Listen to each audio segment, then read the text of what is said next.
Imagine being able to face any situation without being disturbed. Not someday, not after years of practice, but having access right now to a place inside you that nothing can shake. A quiet strength that remains steady, whether you're in the middle of chaos or resting in peace. What if I told you that calm isn't something you need to achieve? That the unshakable mind you're searching for isn't somewhere out there. It's something you remember. 2,500 years ago, a man sat under a tree and discovered this. He had tried everything: pleasure, deprivation, every path imaginable. And what he finally understood changed the course of human wisdom. Not a religion, not a belief system, a map. A practical step-by-step map to peace that doesn't depend on your circumstances being perfect. That map is what I want to share with you today. These aren't abstract concepts. They're techniques that transform how you respond to stress, to adversity, to the unexpected challenges life brings. And they work whether you're in crisis right now or simply seeking something deeper. If it feels right, let me know in the comments where you're listening from. I love knowing you're out there. Find a comfortable position. Let yourself settle. This wisdom has traveled 25 centuries to reach you. It's not going anywhere. Are you ready? Let me start with something that might surprise you about how everything in your life is connected.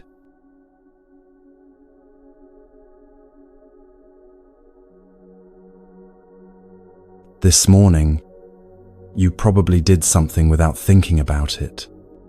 Maybe you made coffee or tea. Your hands moved through familiar motions, filling the kettle, measuring grounds or leaves, waiting for water to heat. Steam rose. That first sip touched your lips. Such a simple ritual. So ordinary you barely registered it happening.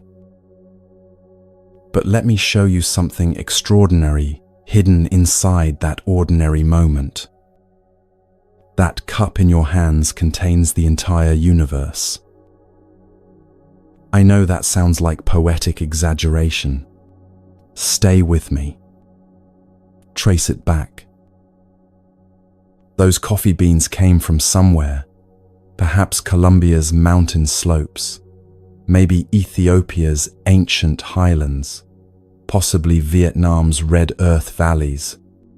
A farmer planted seeds in soil enriched by generations of fallen leaves, decomposed matter, minerals dissolved from rocks over millennia. Someone watered those young plants, their hands calloused from years of tending. Rain fell from clouds that formed over oceans thousands of miles away.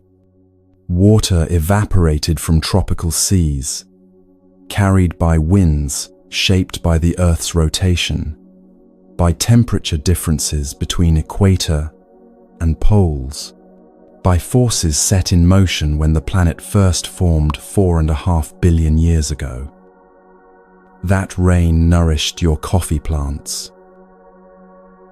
Each morning, the sun rose, a star burning 93 million miles away, fusing hydrogen into helium, releasing light that traveled 8 minutes through the vacuum of space to warm those leaves.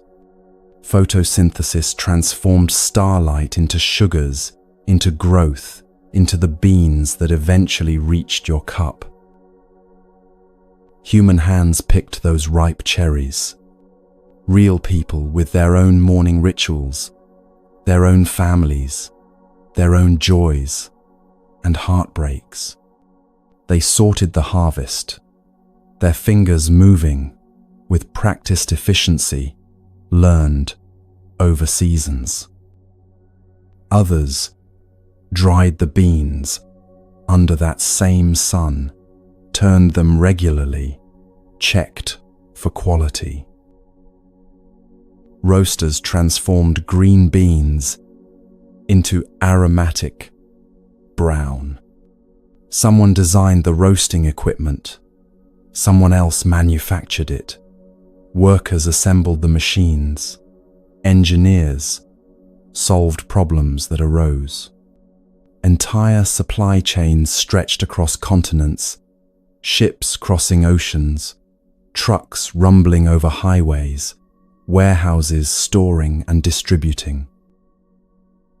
The water you used fell as rain somewhere, filtered through layers of earth and stone, collected in reservoirs built by workers who poured concrete and laid pipes. Engineers designed treatment systems. Pump operators monitored pressure. Infrastructure, maintained by thousands of people you'll never meet, made clean water flow from your tap. Your cup itself, if ceramic, someone dug clay from the earth, shaped it on a wheel or in a mold, glazed it with minerals, fired it in a kiln fueled by gas or electricity generated at power plants.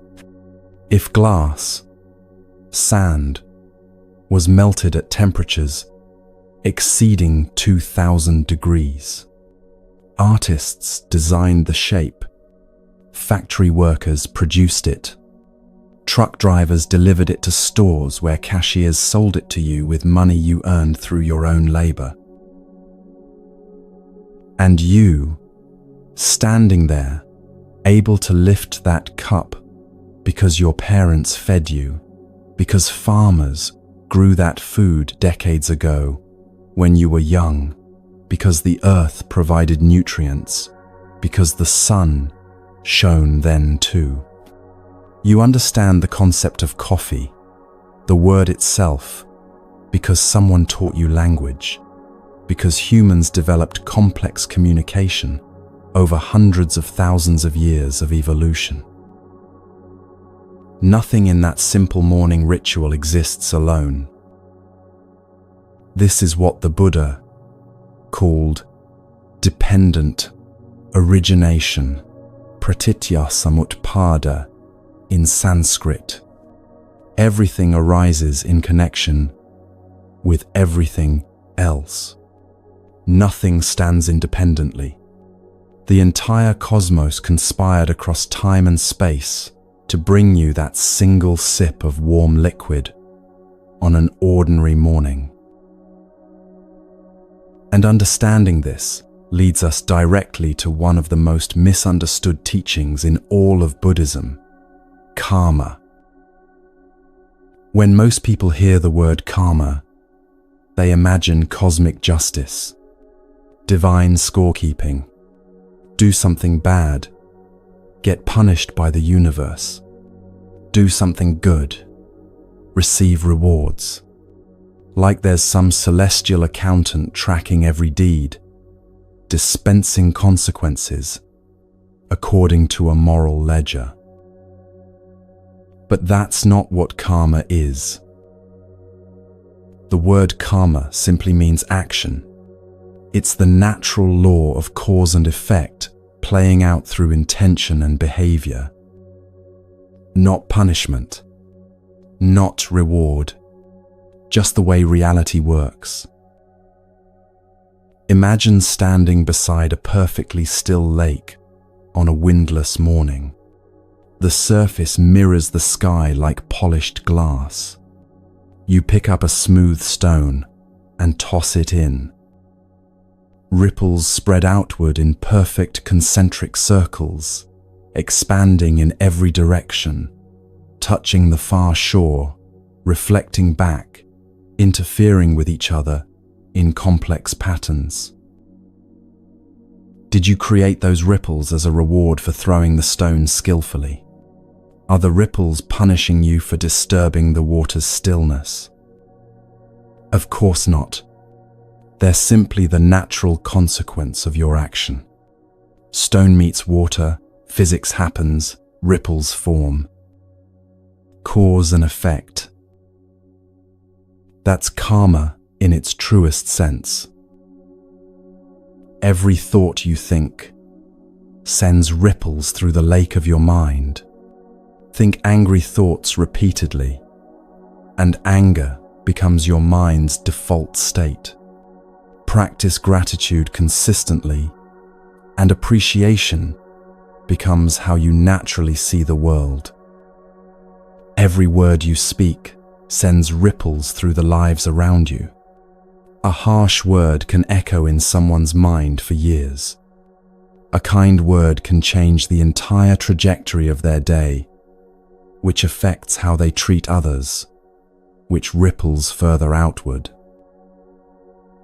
Every action you take creates waves that touch other lives in ways you may never witness.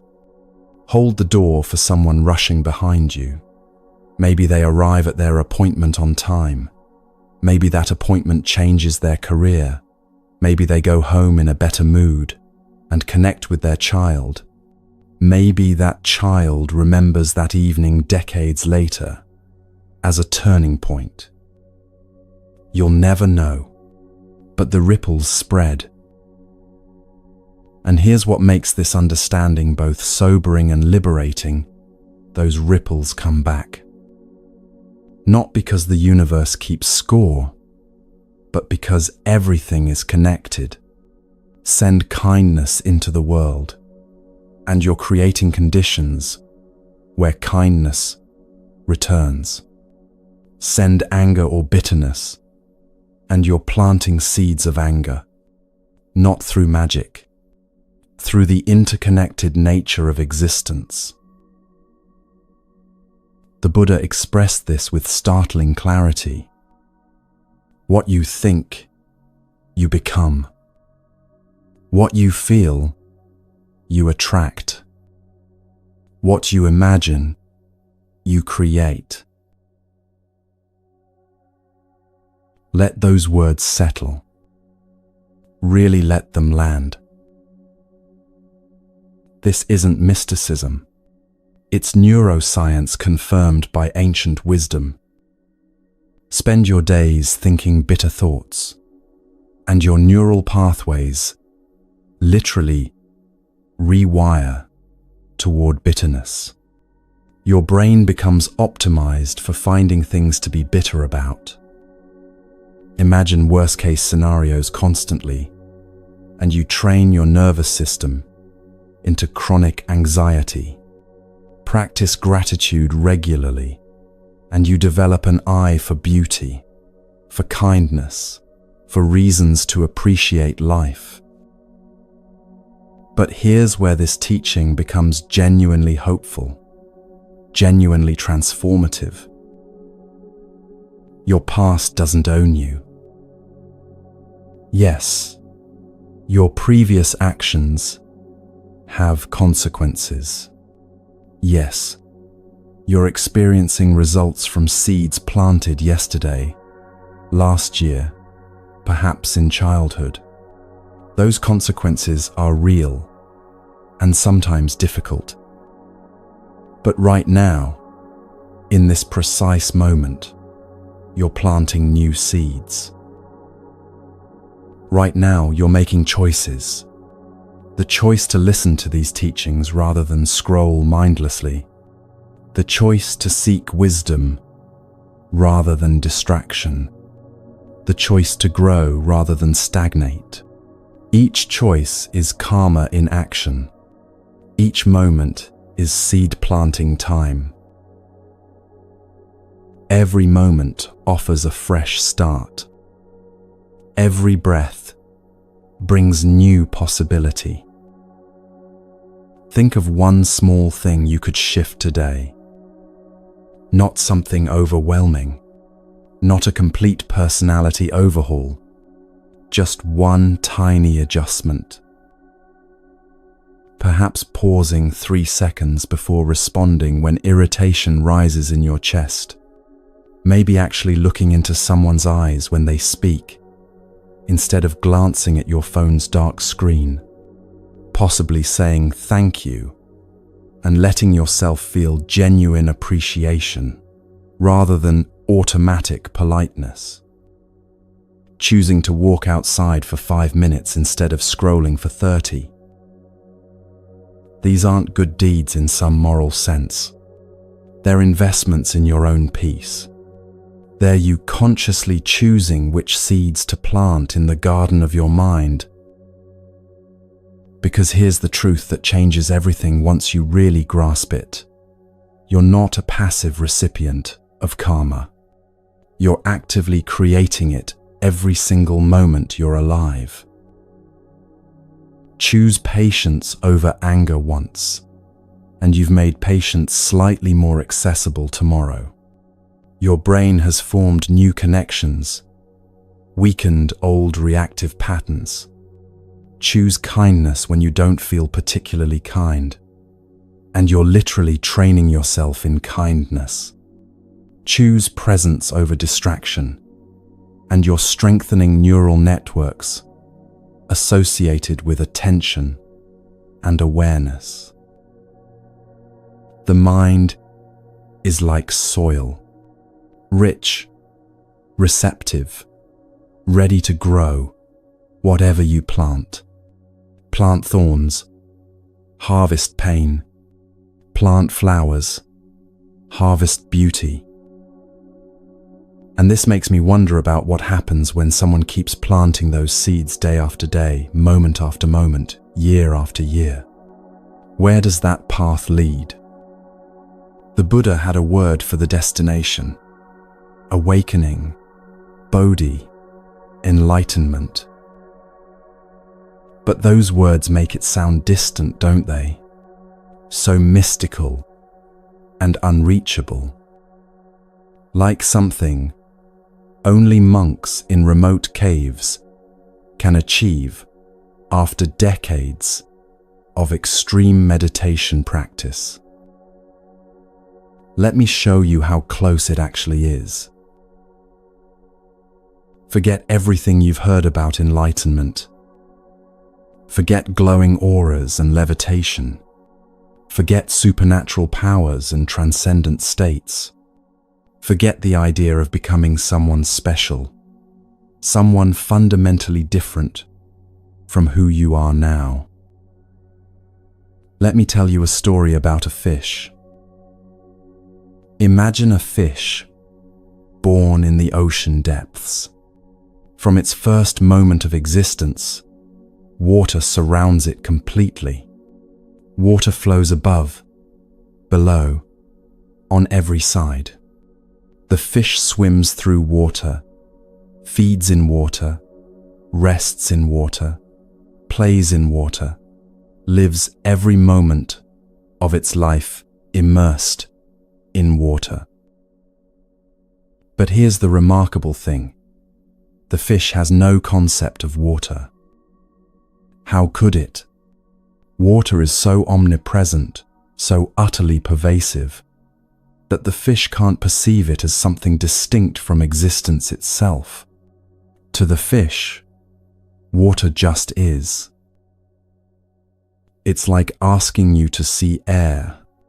Yes, intellectually, you know air exists. But do you experience it constantly? Or does it fade into the background of awareness, noticed only when wind blows or breath becomes difficult? Now imagine one day, perhaps through some fortunate accident, perhaps through patient attention, the fish suddenly becomes aware. A shift occurs in consciousness. Suddenly, the fish realizes, I'm in water. This whole time, all these years, I've been swimming in water. Water has been here all along. Nothing about the water changed. The ocean didn't transform.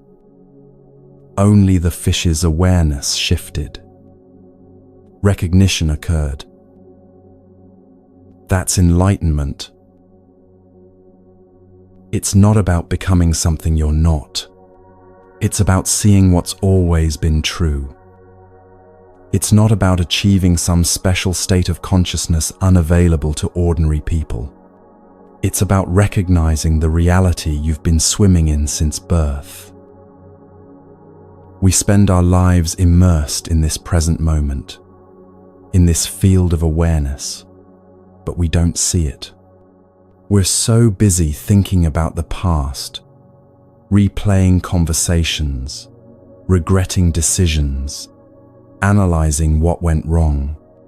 So busy planning the future, worrying about outcomes, imagining scenarios, trying to control what hasn't happened yet. So busy judging, comparing, wanting things to be different than they are. We miss the water we're swimming in. Enlightenment is simply waking up to what is. Not what was last year, not what might be tomorrow, not what should be, according to your preferences. What is right now, in this moment, exactly as it presents itself. And this matters tremendously because most human suffering comes from fighting reality. We think peace will arrive when we arrange our external lives perfectly, when we finally get the right job with the right salary and the right colleagues, when we find the right relationship that fulfills all our needs, when we achieve the right body through the right diet and exercise program, when we accumulate the right amount of money to feel secure, when all conditions finally align just so. But the Buddha discovered something radical, something that overturned conventional wisdom. Suffering doesn't come from our circumstances. It comes from how tightly we grip them. Before enlightenment, before he became the Buddha, he was Prince Siddhartha. He had everything a human being could possibly want. Literally everything. Unimaginable wealth, exquisite pleasures, perfect comfort, unlimited luxury. 3 palaces for different seasons, dancers, musicians, the finest foods. Every desire met before it fully formed. And he was profoundly miserable. So he left, abandoned his comfortable prison. He became an ascetic, a wandering monk, practicing extreme self-denial. He starved himself until his ribs showed through paper-thin skin. He practiced such severe austerities that he nearly died multiple times. He thought perhaps suffering was the path, so he made himself suffer deliberately, intensely. And he discovered that didn't work either. He was suffering about suffering, adding a second layer of pain on top of life's natural difficulties, turning existence into a battle against existence itself. Finally, exhausted from extremes, he sat down under a fig tree and made a simple decision. He would sit there until he understood, not until he achieved something impressive, not until he became someone special or holy, just until he saw clearly what was actually happening.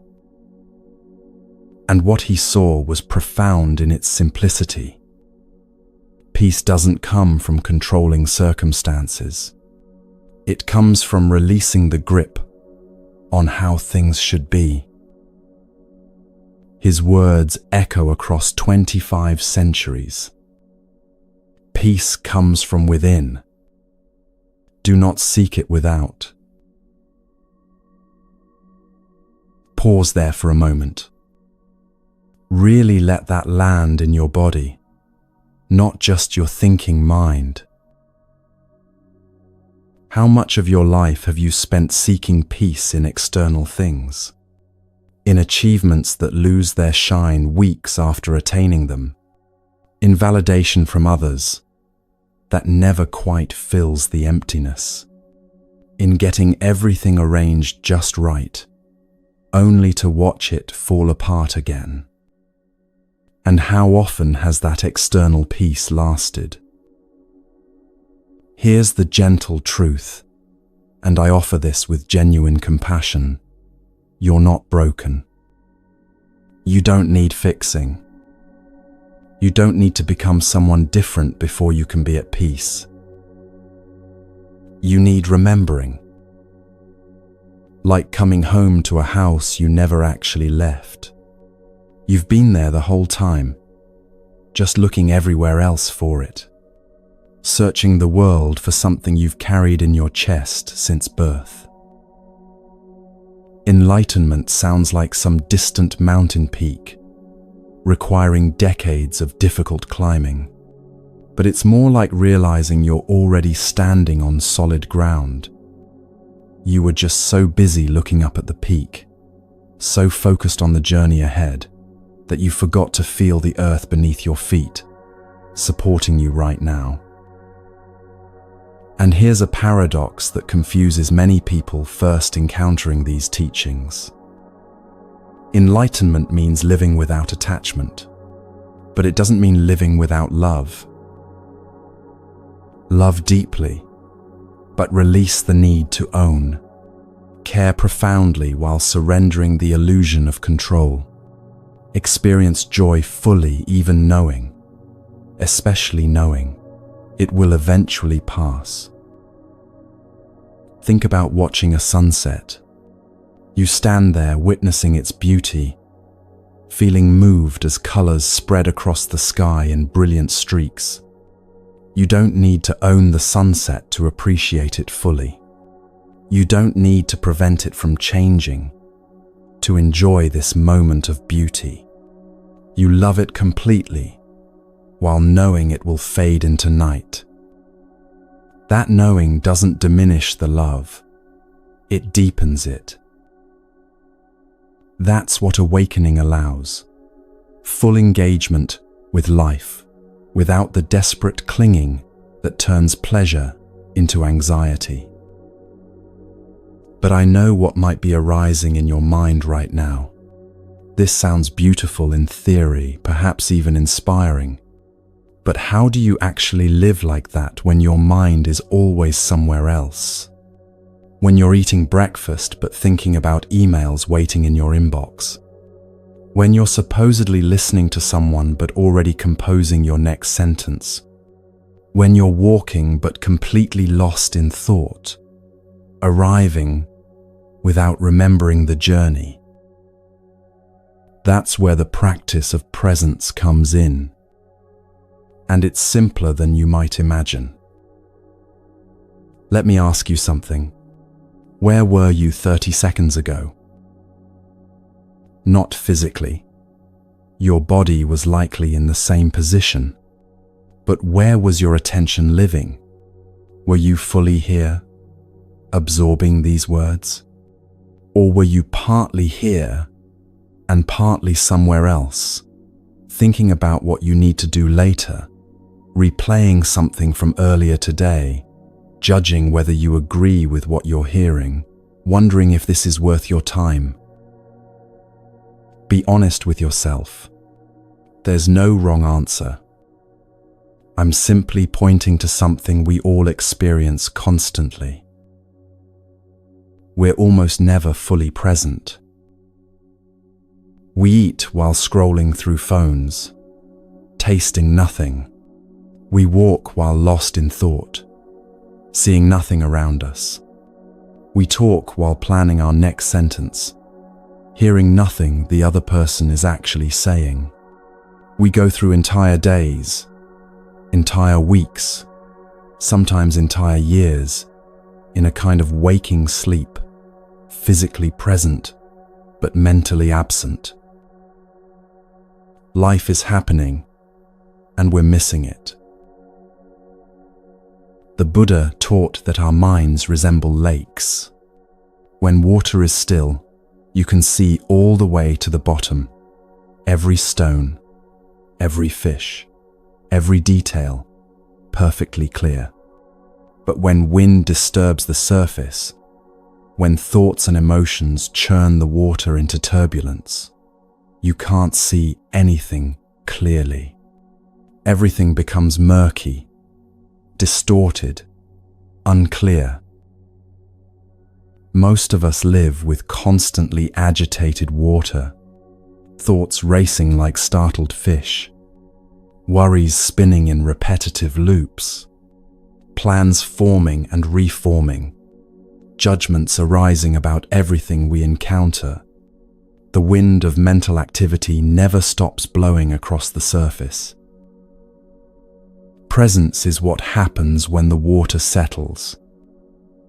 Not because you forced stillness through effort, but because you stopped adding more wind, stopped stirring the water with constant thinking. And then, clarity arrives naturally. You see things as they actually are, not filtered through your fears and desires and stories about how things should be. You experience life directly, instead of through the screen of constant mental commentary. Now, many people confuse mindfulness with relaxation. They approach it as a technique for feeling calm and peaceful. And yes, calm often comes as a natural byproduct, but that's not the point. Mindfulness isn't about achieving calm, though that frequently occurs. It's about waking up to the life you're already living. It's about being alive while you're alive. And you don't need anything special to practice this. You don't need a meditation cushion, or a quiet room, or perfect conditions. You don't need to wait until your life becomes less busy. Every single moment, exactly as it is, offers a doorway into presence. Your breath, it's always with you, always available. Feel it right now. Cool air entering your nostrils, the slight expansion of your chest or belly, the gentle release as you exhale. That's presence. That's being here. Nothing mystical, just awareness of what's actually happening. The taste of your next meal, instead of eating while doing 3 other things simultaneously, what if you took one bite with complete attention, really tasted it, felt the texture, noticed how your body responds with satisfaction or aversion? That's not some fancy spiritual practice requiring years of training. That's just being alive to your own life. The touch of fabric on your skin right now. Can you feel it? Your clothes against your shoulders, the chair supporting you, the ground under your feet if you're standing. Most of the time we're so disconnected from our bodies, so lost in thoughts, that we don't notice these sensations. But they're always there, quietly inviting us back to now. Sound in this moment. What do you actually hear? Maybe birds singing outside your window. Maybe traffic humming in the distance.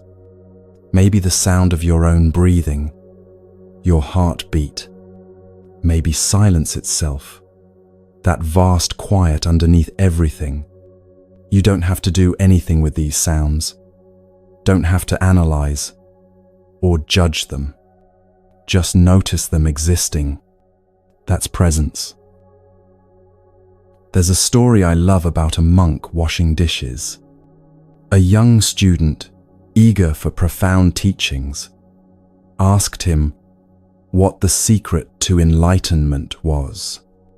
The monk looked up from the sink and said simply, "When you wash the dishes, wash the dishes." The student was confused, probably disappointed. He wanted some elaborate technique, some secret meditation practice, some complex philosophy. But the monk was pointing to the most profound thing there is. When you wash dishes, don't wash them to get them clean so you can move on to the next task. Don't wash them while your mind replays an argument from earlier or rehearses tomorrow's presentation. Just wash the dishes. Feel the warm water flowing over your hands. Notice the slickness of soap bubbles. Hear the gentle clink of plates. Be alive while washing them. That's it. That's the whole practice of presence. That's enlightenment, available in ordinary moments. The Buddha understood this deeply and expressed it with timeless clarity. Listen to his words, as relevant now as they were 2,500 years ago. The secret of health, for both mind and body, is not to mourn for the past, not to worry about the future, but to live the present moment wisely and earnestly. Let that sink in deeply. Not to mourn the past, but how much of your mental energy goes into replaying old conversations, old mistakes, old wounds that can't be changed. Not to worry about the future, but how much anxiety do you generate about things that haven't happened and might never happen? To live the present moment wisely and earnestly, to be here, fully, with whatever is actually occurring, rather than whatever you wish were occurring.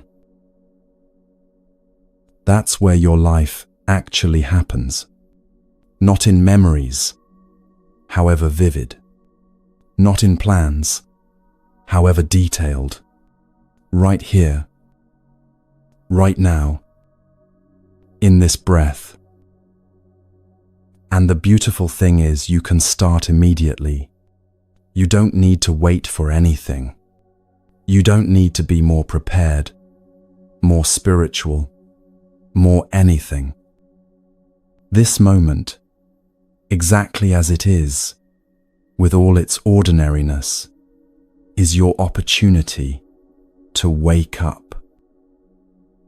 Feel the weight of your body right now. Notice your next breath, entering and leaving. That's all it takes to begin this practice. That's all it takes to come home. If you need to pause here, that's absolutely perfect. Let these teachings settle like snow falling on still water. There's no rush to reach anywhere. Or if you're ready, let's continue walking this path together. Because presence opens the door to awakening. But the Buddha left us something even more complete, an actual map with 8 interconnected paths. Not commandments handed down from authority, not arbitrary rules to follow blindly, just the way home, discovered through his own profound journey, from suffering to freedom, from confusion to clarity. That's where we're headed next.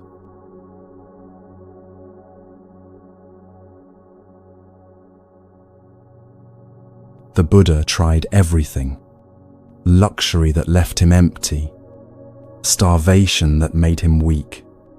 And finally, sitting beneath a tree as dawn approached, he understood there must be another way. That other way became known as the middle path, and it's the heart of everything he taught. There's a story about a musical instrument called the veena, something like a sitar with strings stretched across a hollow body. If you tune the strings too loose, they produce no sound at all, just a dull thud when plucked. Tighten them too much, and they snap under the tension. But find that precise point between not too tight, not too loose, and suddenly the instrument sings with perfect resonance. That's the middle way. Not compromise, not settling for mediocrity, precision. And the Buddha mapped out exactly what that precision looks like in 8 interconnected practices. Not commandments carved in stone, not rules to follow blindly, just clear observations about how reality works and how to work with reality instead of against it. These 8 paths weave together like threads in fabric. Pull one, and all the others shift. Practice one, and you strengthen all of them. Let me show you how they live in your daily life. The first path is right view, seeing things as they actually are, rather than through the distorting lens of your desires and fears. Remember that morning coffee we traced back through time and space. Everything in it was changing, transforming, connected to everything else. Right view means recognizing that same impermanence everywhere you look. Your body is changing this very moment. Cells dying, cells being born, nothing static. Your thoughts arise and dissolve like clouds, forming and dispersing. Your relationships evolve whether you want them to or not. Everything flows. Look at a photo of yourself as a child. Is that you? Same name. Yes. But every cell in that small body has been replaced multiple times since then. Every belief you held at 5 years old has likely shifted or vanished entirely. The personality, the memories, the physical form, all transformed. So where is the real you? Right view sees this clearly. There's no fixed, unchanging self at the center. And that's not sad or frightening. It's liberating. When you see things as they truly are, suffering loses its power over you. Because suffering comes from grasping what cannot be held, from demanding permanence in a universe of constant change. Right view releases that impossible demand. From seeing clearly comes the second path. Right intention. This is the decision, the commitment, the turning of your whole being toward peace and wisdom. This isn't just thinking positive thoughts. It's setting a direction for your life and choosing that direction over and over, especially when you don't feel like it. It's deciding to respond with compassion, even when anger feels justified. It's choosing generosity when your instinct is to hoard. It's opting for honesty when lying would be easier. Imagine you have a relative who's difficult, critical, demanding, never satisfied. Every visit leaves you drained and frustrated. Right intention is deciding to visit anyway, not out of guilt or obligation, but from a genuine commitment to reduce suffering where you can. Maybe they're lonely. Maybe their criticism comes from their own pain. Right intention sees beyond the surface irritation to the shared humanity underneath. The third path flows naturally from this: right speech. Your words as medicine, rather than poison. A single sentence can create a wound that lasts years. I'm sure you can remember something cutting someone said to you a decade ago, words that still sting when recalled. But equally, a few words can heal deeply. I see you. I understand. You're not alone. The Buddha taught 3 gates for speech. Before you speak, ask yourself, is it true? Is it kind? Is it necessary? If your words can't pass through all 3 gates, perhaps silence is wiser. This doesn't mean becoming passive or dishonest. Sometimes truth is hard. Sometimes kindness means saying difficult things. But right speech avoids gossip, avoids harsh words spoken in anger, avoids empty chatter that fills silence without creating connection. It means speaking with intention and care. Right action, the 4th path, extends this care beyond words into everything you do. Not just avoiding harm, but actively creating healing wherever possible. There's a story about a woman at the grocery store who noticed someone ahead of her counting coins, clearly short of what they needed. She could have looked away, minded her own business. Instead, she quietly handed the cashier enough to cover the difference. Small action, barely noticeable. But that person went home with food instead of shame. Maybe they remembered that kindness when they saw someone else struggling. Ripples spreading outward from one small choice. Right action means living with awareness that every choice matters. How you treat the server who brings your food. Whether you pick up litter you didn't drop. How you respond when someone cuts you off in traffic. Each moment is an opportunity to add a little more kindness or a little more suffering to the world.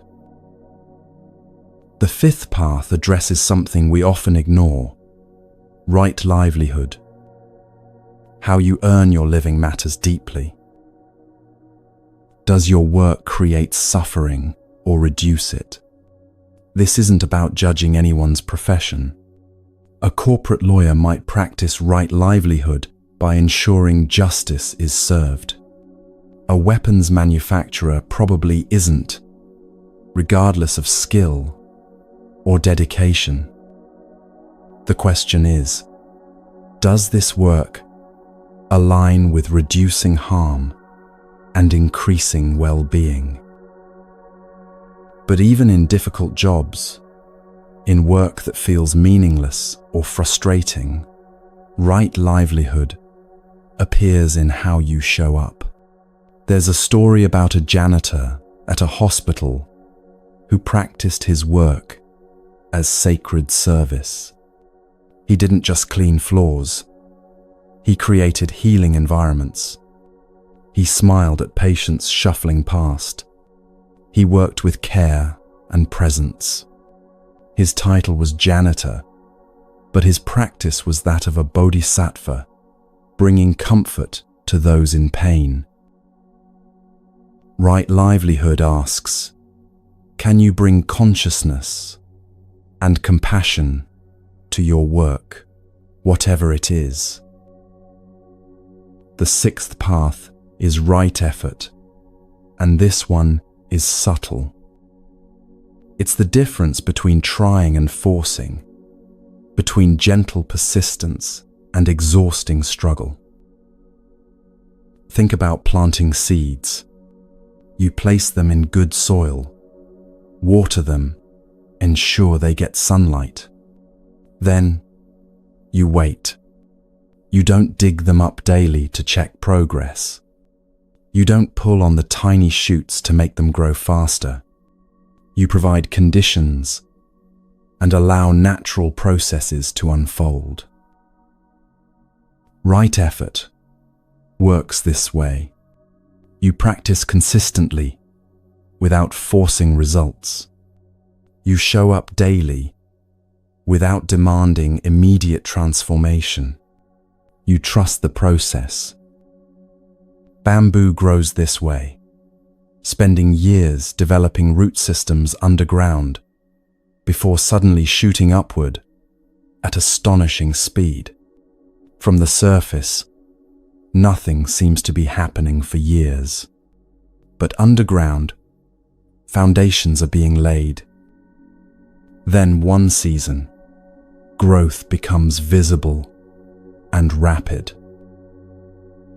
Your practice may feel like that. Days or weeks where nothing seems to change.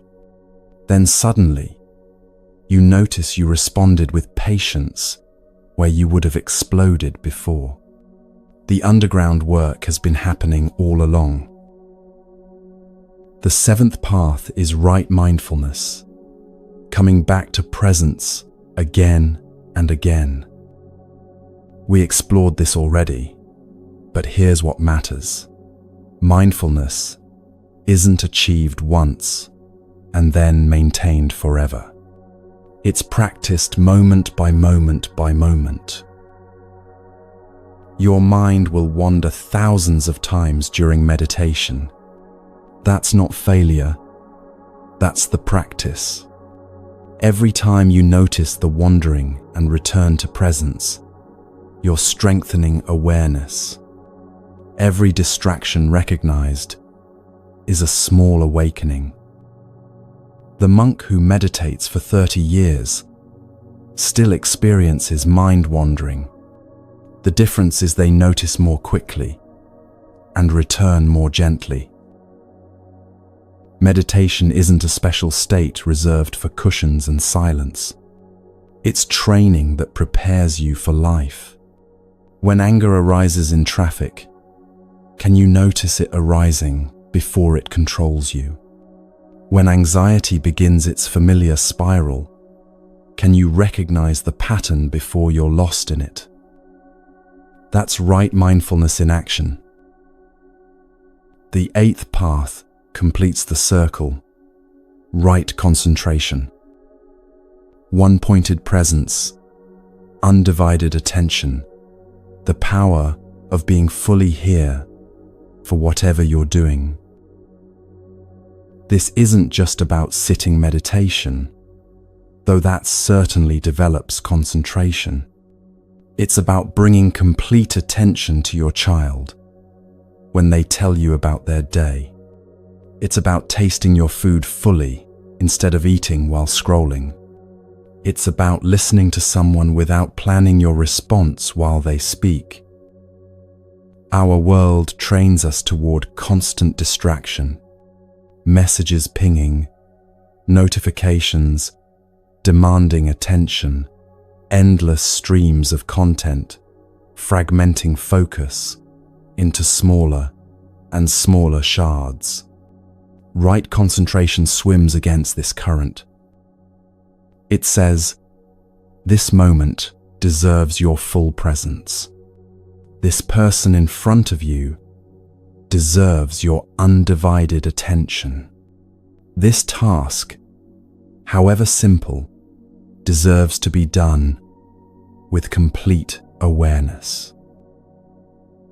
The Buddha expressed the power of this beautifully. Better than 1,000 hollow words is one word that brings peace. Let that settle. One word spoken with full presence, with genuine care, with complete attention, it carries more healing than volumes of empty speech. One action taken with total commitment transforms more than countless half-hearted gestures. This is the power of right concentration. And here's what's remarkable about these 8 paths. They're not separate. Practice right speech, and you naturally strengthen right action. Develop right mindfulness, and right concentration deepens automatically. See with right view, and right intention becomes clearer. They're like roots of a single tree spreading underground. You can't tell where one ends and another begins. Together, they form a complete practice for human life. Not a belief system to adopt, but a way of being to embody. Not rules to follow perfectly, but directions to move toward consistently. But even with this beautiful map, even understanding these 8 interconnected paths, you might notice something strange happening. You keep ending up in the same places. You find yourself in the same arguments with different people. The same anxieties arise with different triggers. The same patterns repeat despite your best intentions. Why? The Buddha called it the wheel. Have you ever caught yourself in the middle of an argument and suddenly thought, I've had this exact fight before? Different person, different topic maybe, but the same energy, the same dynamic, the same painful dance.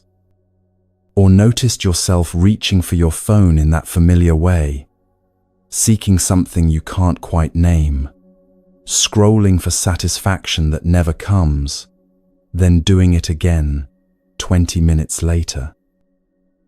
Or found yourself anxious about something new, but with a quality of anxiety that feels ancient and familiar, like you've carried this particular flavor of worry your whole life. The Buddha called this samsara, the wheel of repetitive patterns, cycling endlessly until we learn to step off. Now, traditional Buddhism speaks of samsara as the cycle of death and rebirth across lifetimes. Maybe that's true, maybe it's metaphor, I can't tell you with certainty. But what I can tell you with absolute certainty is this: samsara is definitely real within this one life. Same reactions to stress, just different stressors. Same patterns in relationships, just different partners. Same emotional loops, just different circumstances triggering them. The wheel keeps spinning, and we keep riding it, often without realizing we're on it at all. The Buddha identified 3 things that keep the wheel turning, 3 forces that trap us in repetition. He called them the 3 poisons, but they're really 3 kinds of blindness. The first is ignorance, and this doesn't mean stupidity or lack of education. It means not seeing clearly, not recognizing reality as it actually is. Imagine looking in a mirror and thinking your reflection is another person standing there. You might try to talk to them, get frustrated when they mimic your movements, feel confused about why they won't respond properly. That's ignorance, mistaking appearance for reality. We do this constantly. We see impermanent things and treat them as permanent. We see interconnected processes and mistake them for separate, independent entities. We see the flow of change and try to freeze it, to hold it still, to make it stay exactly as it is right now. Then we suffer when reality refuses to cooperate with our misperception. The second poison is craving, this insatiable hunger for more, for different, for better. The next job will finally bring fulfillment. The next relationship will complete you. The next purchase will bring lasting satisfaction. The next achievement will prove your worth once and for all. Spoiler, it won't. Not because jobs, or relationships, or achievements are bad, but because craving has no bottom. It's not actually about the thing being craved. It's about the craving itself, an internal restlessness that latches onto whatever's nearby. Feed it, and it grows hungrier. Satisfy one craving, and 3 more immediately appear. The third poison is aversion, pushing away what we don't want with the same energy we grasp at what we do want. Running from pain creates more pain, because now you have the original pain plus the suffering of running. Resisting grief extends grief because you're fighting against a natural process that needs to complete itself. Avoiding discomfort means carrying that discomfort with you everywhere, always vigilant, always on guard. What we avoid follows us like a shadow. These 3 keep the wheel spinning, not seeing clearly, craving what we don't have, pushing away what we do have. And they create 6 different realms we cycle through, 6 states of mind the ancient teachers described as different worlds. The God realm is when everything seems perfect. Life is going well, you're comfortable, maybe even a bit proud of how well you're doing. But there's a danger here, complacency. Without challenge, without friction, growth stops. You become soft, unprepared for inevitable change. Then when difficulty comes, and it always comes, you're crushed because you believed the ease would last forever. The Titan realm is constant competition, endless striving, never being satisfied with where you are because someone else is ahead. You check others' social media and feel inadequate. You achieve something and immediately spot the next rung up the ladder. Success brings no peace because the finish line keeps moving. Exhaustion is the atmosphere of this realm. The human realm is where you are right now, aware, seeking, capable of reflection. There's suffering here, yes, but also the possibility of awakening. This is actually the best realm for spiritual growth, because you have enough discomfort to seek change, but enough capacity to actually do something about it. This is where the path becomes possible. The animal realm is pure survival mode, just getting through the day without deeper reflection or questioning.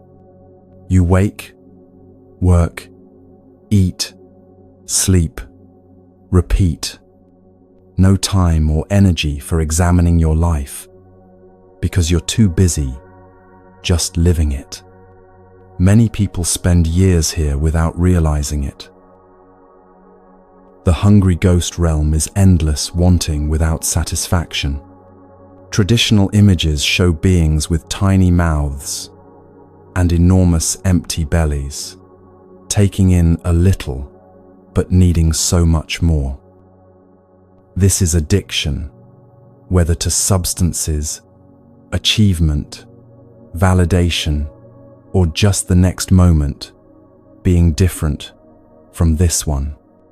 Always hungry, never full, no matter how much you consume. The hell realm is being consumed by rage, despair, or hatred. The world becomes hostile, everyone an enemy or a fool. Every interaction confirms your darkest beliefs. Pain and anger feed each other in a vicious cycle until nothing else exists. Some people visit this realm briefly during crisis. Others get trapped there for years. And here's what the Buddha wants you to understand. You visit all 6 realms in a single week, maybe in a single day. Morning feels like the God realm. Coffee tastes perfect. You're rested. Everything seems manageable. By noon, you're in the Titan realm, comparing yourself to a colleague's success. Afternoon brings the animal realm, just pushing through tasks mechanically. Evening might drop you into the hungry ghost realm, scrolling endlessly for something to fill the emptiness. Before bed, a moment of clarity, the human realm, recognizing these patterns. The wheel keeps turning, carrying you through these states, and you might not even notice the transitions. You might think this is just how life is, ups and downs, good days and bad days, the nature of existence.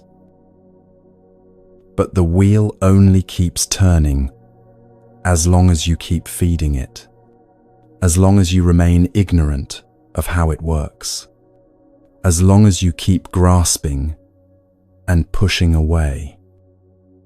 The moment you see the wheel turning, something shifts.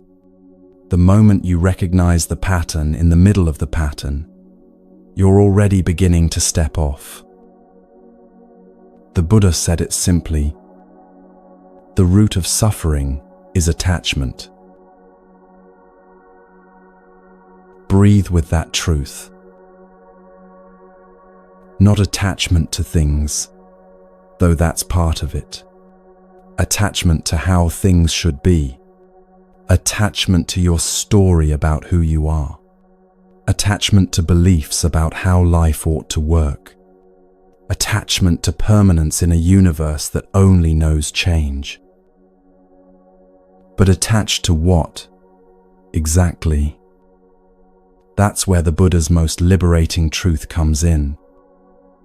And it might sound scary at first, but I promise, it's the most freeing thing you'll ever hear. Who are you? Not what do you do, or what's your name, or what roles you play. Who are you actually? What is this self you've been protecting and defending and building your entire life? Try this experiment with me. Think of a photograph of yourself as a child, maybe 5 or 6 years old. Look at that child in your mind's eye. Is that you? Same name? Certainly. But is it the same person? The body in that photo has been entirely replaced at the cellular level at least twice since then, maybe 3 or 4 times, depending on your current age. Every 7 years or so, most of your cells die and new ones take their place. The physical form you called you then literally doesn't exist anymore. What about your thoughts? Are the thoughts you're thinking now the same thoughts that child thought? Of course not. Thoughts arise and dissolve moment by moment.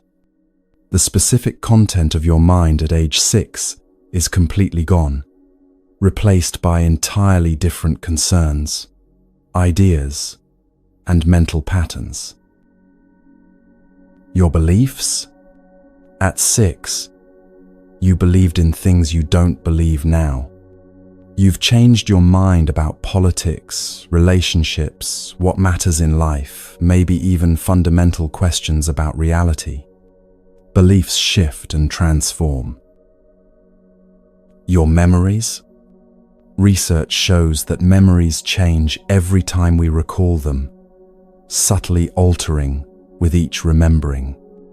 That story you tell about your childhood, it's not a fixed recording, but a constantly evolving narrative, shaped by present concerns and emotions. Even your memories aren't stable. Your name? That's just a label others gave you, a sound they made to get your attention. You could change it tomorrow and still be you, right? So where is the real, unchanging, essential you? This is what the Buddha discovered, and what confused and frightened his students at first. There's no solid, unchanging self at the center. You're not a thing. You're a process. You're more like a river than a rock. A river flows continuously, never the same water from one moment to the next. Yet, we call it by one name: the Mississippi, the Ganges, the Thames. The river is real, but it's not a fixed entity. It's a continuous process of flowing, changing, being fed by countless tributaries, losing water to evaporation, carving new channels, flooding and receding. You can't step in the same river twice, because it's literally not the same river. That's what you are, a flowing process, always continuous, but never static. And why does this matter so much? Because of what it frees you from.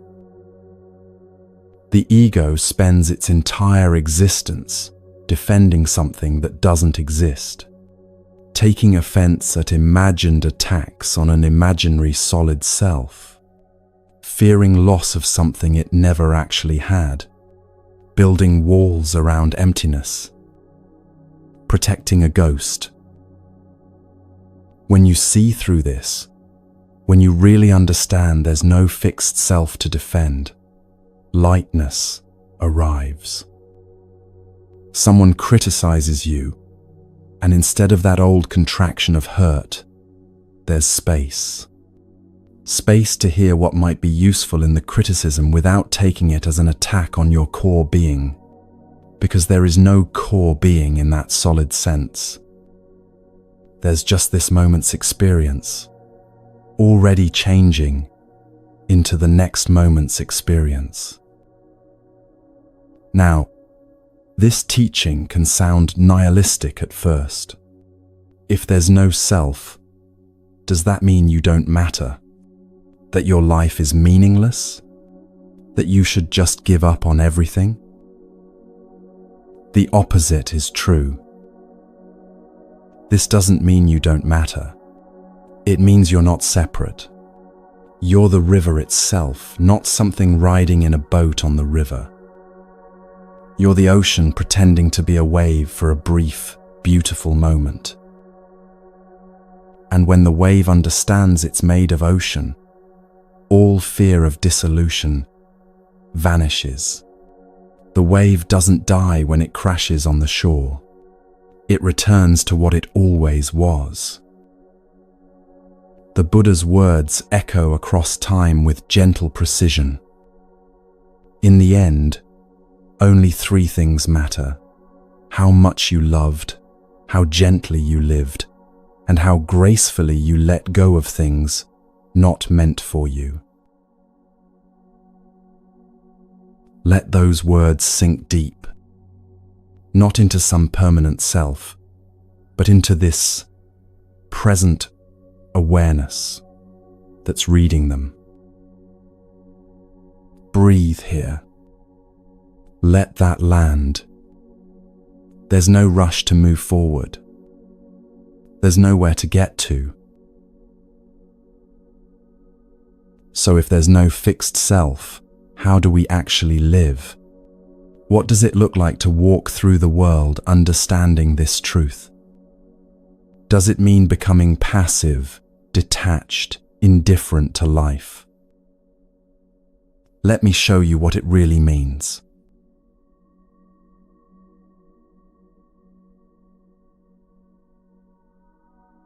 The Buddha almost died trying to find enlightenment.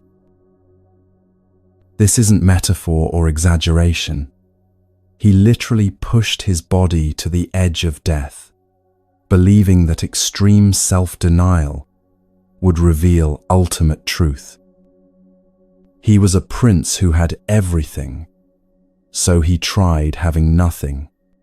He ate 1 grain of rice per day. His ribs protruded so sharply you could count them through his skin. His eyes sank deep into his skull. Other ascetics looked at him with respect, even awe, because surely someone suffering this much must be close to enlightenment. But he wasn't. He was just starving. One day, weak and dizzy, on the verge of death, a young woman passed by and offered him a bowl of milk rice. Something in him recognized the absurdity of what he'd been doing. He accepted the bowl. He ate. The other ascetics were horrified. They mocked him, called him weak, said he'd given up on the spiritual path. They abandoned him there by the river. But he didn't care anymore because he'd discovered something more valuable than their approval: balance. That evening, with strength returning to his body, he sat beneath a fig tree and finally understood. The path wasn't deprivation or indulgence. It wasn't punishing the body or drowning in pleasure. It was the precise point between, like tuning that musical string to the exact tension where it could sing. This became the heart of everything he taught, the middle way. And it's shockingly relevant to how you live right now, this morning, this afternoon, tonight.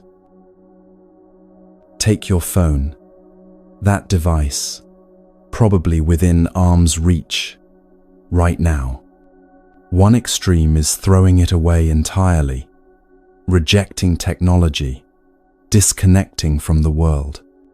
The other extreme is what most of us do, scrolling mindlessly for hours, checking it first thing in the morning and last thing at night, interrupting every conversation to glance at the screen.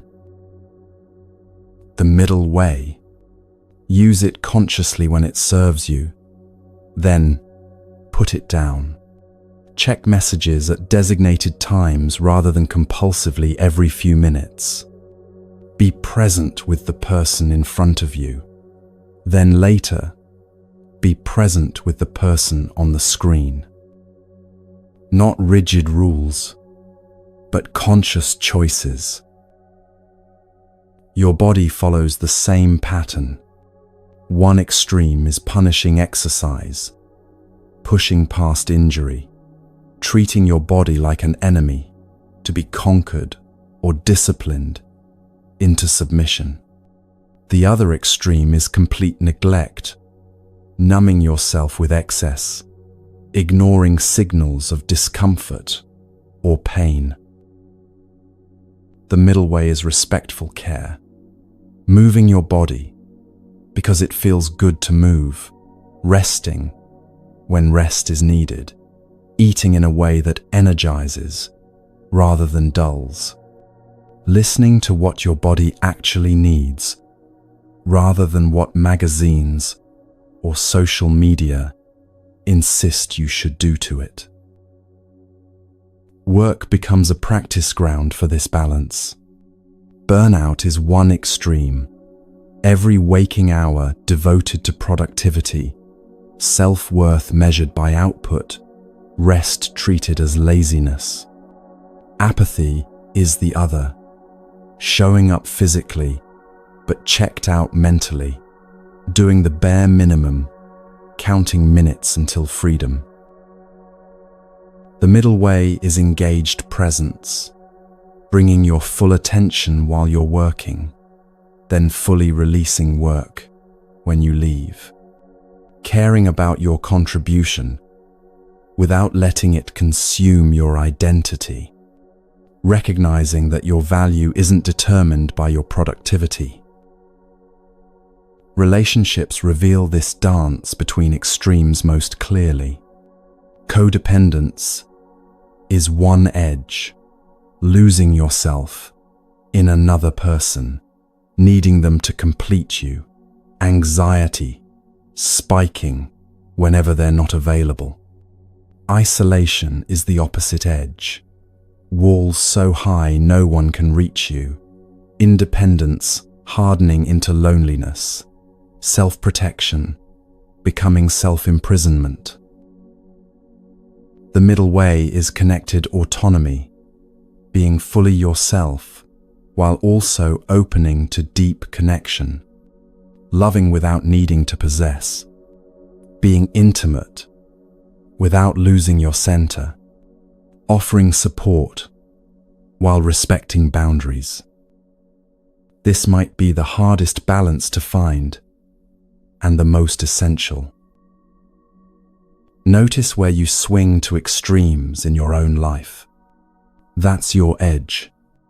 That's where your particular work lies. One person's middle way with food might look extreme to someone else because we all start from different places. The invitation isn't to copy someone else's balance, but to discover your own.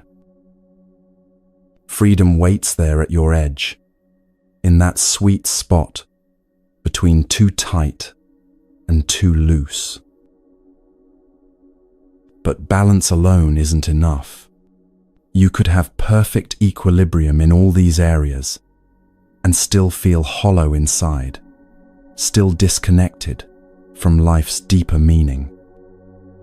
There's something that makes everything else work, something that transforms the path from intellectual concept into lived reality. The Buddha called it the heart of the teaching, compassion. What if I told you everyone you meet is you? Not metaphorically, not poetically, but literally true in the deepest sense. Everyone you encounter is an expression of the same consciousness, experiencing itself from a different angle. We live with a powerful illusion of separation. We think in terms of me versus them, my needs versus your needs, my happiness or yours. We draw hard lines around this body, this personality, this collection of thoughts, and call it fundamentally separate from everything else. But remember what we explored about interdependence. Nothing exists in isolation. You're made of non-you elements, food that became your body, ideas that became your thoughts, love that became your capacity to care. The boundary between self and other is far more porous than it appears. Your suffering is my suffering, even if I don't realize it yet. When one part of the web trembles, the whole web trembles. We just haven't developed the sensitivity to feel it fully. Compassion is that sensitivity awakening. It's seeing yourself in others, and others in yourself, until the distinction starts to blur. The practice has layers, like learning an instrument, starting with easy songs and gradually building skill for more complex pieces. For those you love, compassion flows naturally and easily. You see their goodness clearly. Wishing them happiness requires no effort. You genuinely want their joy. When they suffer, you feel it in your own chest. This is compassion in its most instinctive form, the baseline from which you'll expand. For strangers, compassion becomes training. The cashier scanning your groceries with exhaustion written across their face, can you see them? Not as a function or a service provider, but as a whole human being having a difficult day? The driver who cut you off in traffic, the person walking too slowly on the sidewalk, the telemarketer interrupting your dinner, each one carries a complete life you know nothing about. There's a saying worth remembering: be kind, for everyone you meet is fighting a hard battle. You don't see the battles. The cashier's child might be sick. The driver might have just received devastating news. The slow walker might be recovering from surgery. You can't know their story, so err on the side of kindness. For difficult people, compassion reaches its peak as genuine spiritual practice. This is mastery-level work. Someone who hurt you, who betrayed your trust, who said something cruel that still echoes in your mind years later, can you find compassion for them? This doesn't mean condoning their actions. It doesn't mean allowing continued harm or pretending it didn't hurt. It means recognizing that hurt people hurt people. Their cruelty came from their own unhealed wounds, their own confusion, their own suffering. There's a story about a man in a grocery store who was rude and aggressive to everyone around him, snapping at the staff, being impatient, radiating hostility. People gave him angry looks, muttered under their breath about his behavior. Then someone overheard him on the phone in the parking lot. His wife had just left him that morning, taking their children. Suddenly, his behavior made sense. It didn't excuse it, but it explained it. Compassion arose naturally once the context was visible. The truth is, everyone acting badly has a context you can't see. Everyone lashing out is bleeding from somewhere. Compassion doesn't require knowing the specific wound, just recognizing that it exists. But there's one person most of us struggle to feel compassion for more than anyone else: ourselves. We're often cruelest to ourselves.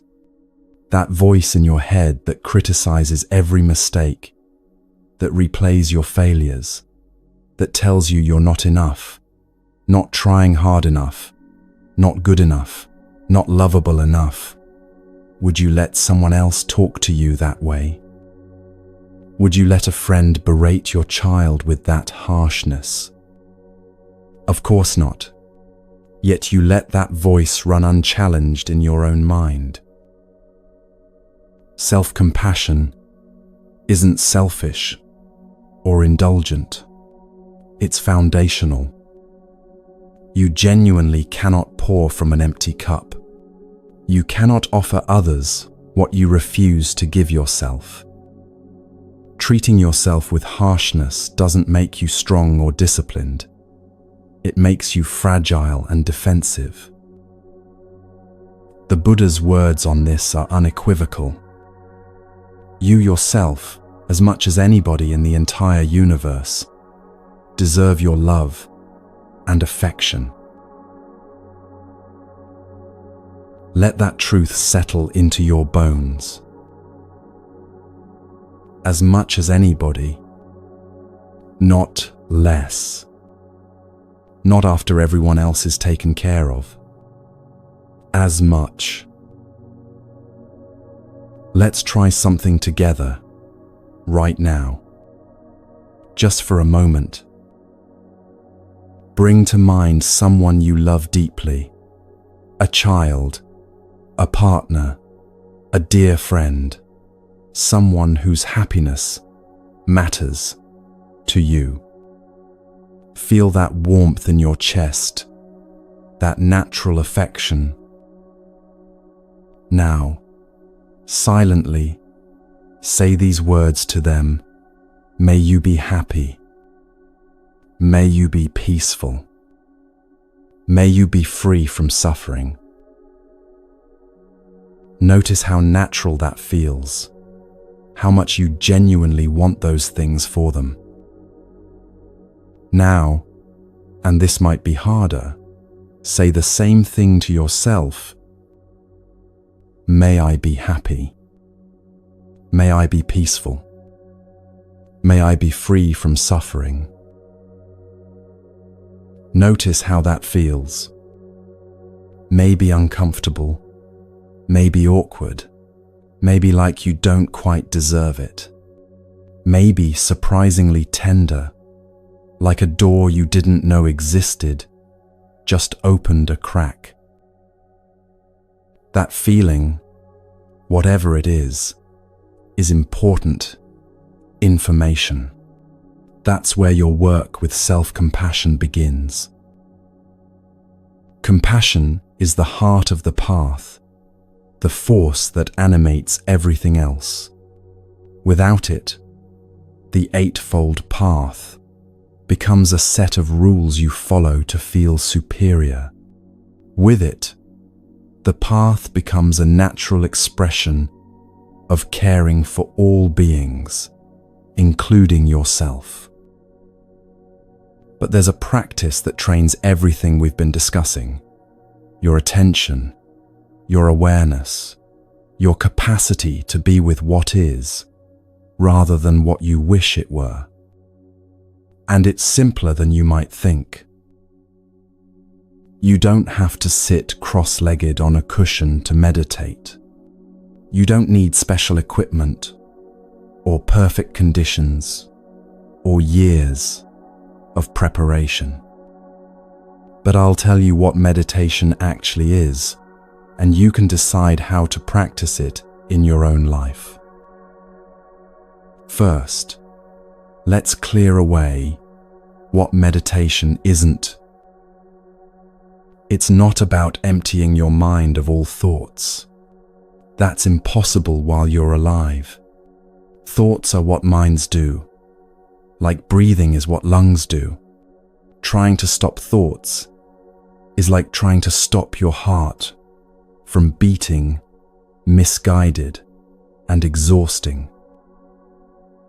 Meditation isn't a blissful escape from reality where you float away on clouds of peace. Sometimes it's peaceful, yes, but sometimes it's uncomfortable, boring, frustrating, or filled with difficult emotions. It's not about feeling a certain way. It's not a special state of consciousness. available only to spiritual adepts. It's not religious ritual, though religious people certainly practice it. You don't need to believe anything or join anything to meditate. So what is it? Meditation is watching the river of thoughts without jumping in.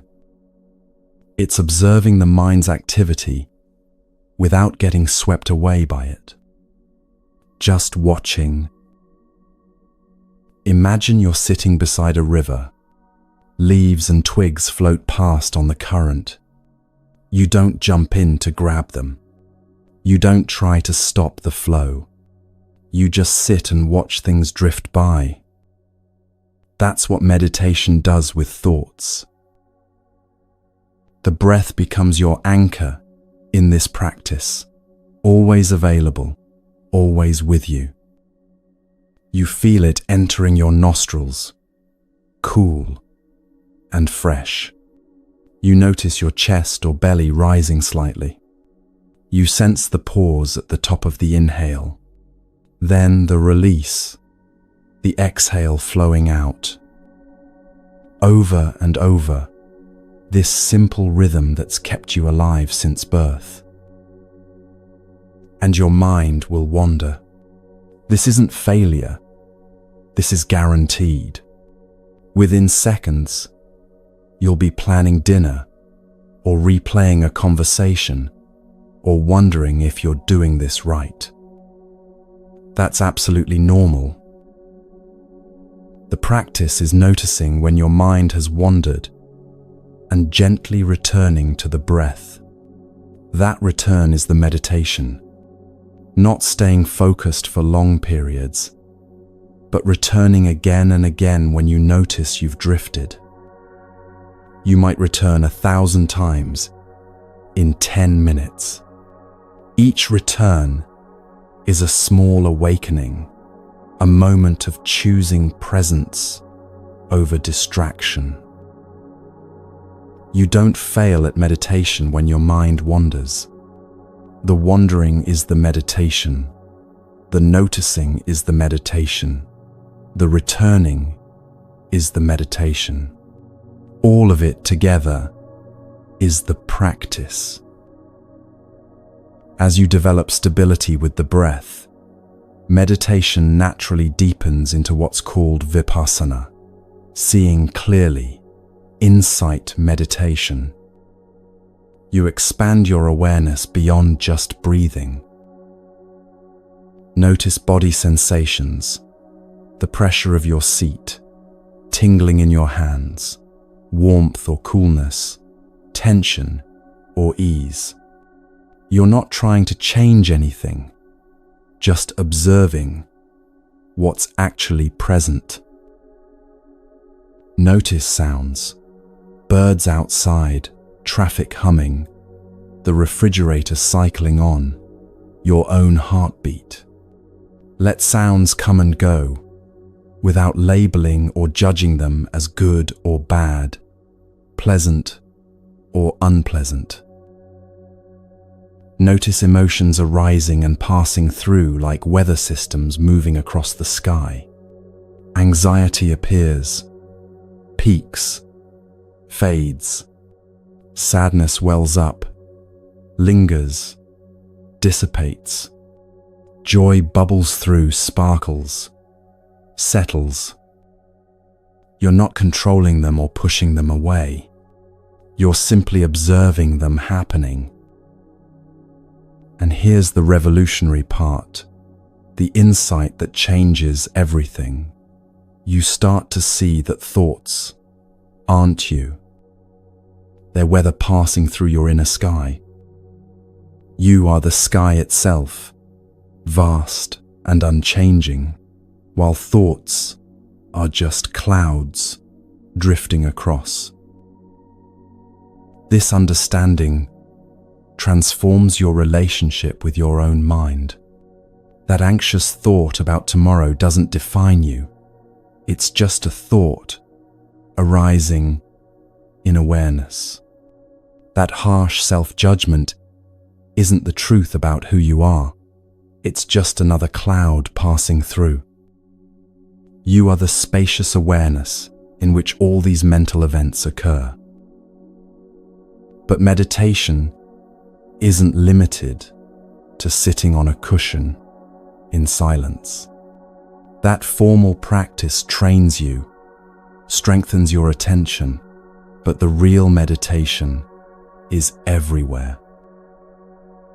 Washing dishes becomes meditation when you feel the warm water. Notice the slickness of soap. Hear the gentle clink of plates without your mind being somewhere else. That's meditation. Walking becomes meditation when you feel each foot contacting the ground. Sense your weight shifting. Notice the rhythm of your stride, while your mind stays with the actual experience of walking. That's meditation. Listening to someone speak becomes meditation when you're fully receiving their words, without planning your response, without judging what they're saying, just being present to their expression. That's meditation. Anything done with full presence, without the mind splitting off into past or future, is meditation in action. There's a beautiful Zen story about this. A student approached the master and asked earnestly, "What is enlightenment?" The master looked up from the vegetables he was preparing and said, "When you wash rice, wash rice. When you chop vegetables, chop vegetables." The student was confused, probably disappointed by such a simple answer.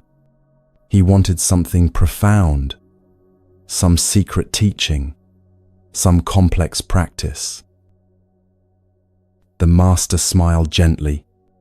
"That's it. That's the whole thing. When you do what you're doing, fully present to the doing, not wishing you were somewhere else, or someone else, or doing something else, that's enlightenment, available in ordinary moments." The Buddha said this with characteristic clarity. Do not dwell in the past. Do not dream of the future. Concentrate the mind on the present moment. Simple instruction. Extremely difficult to maintain, but possible to practice, moment by moment. These practices, the middle way, compassion, meditation, they sound beautiful when you're calm and centered, listening or reading in a quiet moment. But how do they actually work on a Tuesday morning when you're running late for work and someone cuts you off in traffic? That's the real test, isn't it? The Buddha never said you had to go to a monastery. He never suggested that spiritual practice happens somewhere separate from ordinary life. He said simply, wherever you are, be awake there.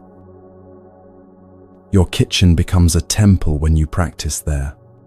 Your commute becomes a meditation hall when you bring awareness to it.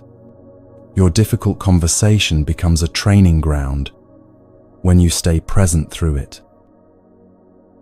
Morning offers your first opportunity, that moment when you transition from sleep to waking, before you grab your phone, before thoughts fully form, one conscious breath, right there. Just one. Feel yourself breathing. Recognize, I'm alive. This is a gift. Not as a thought to think, but as a truth to feel.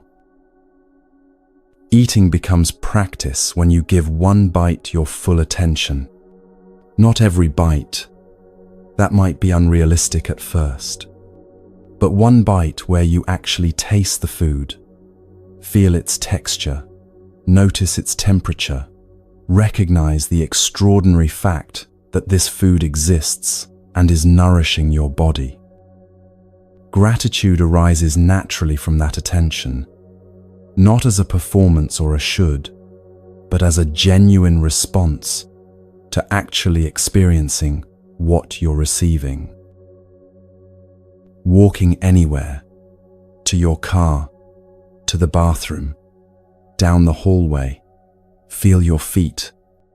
The ground is supporting you completely, reliably, always there beneath you. Each step is arriving, not just going somewhere, but being somewhere with each foot placement.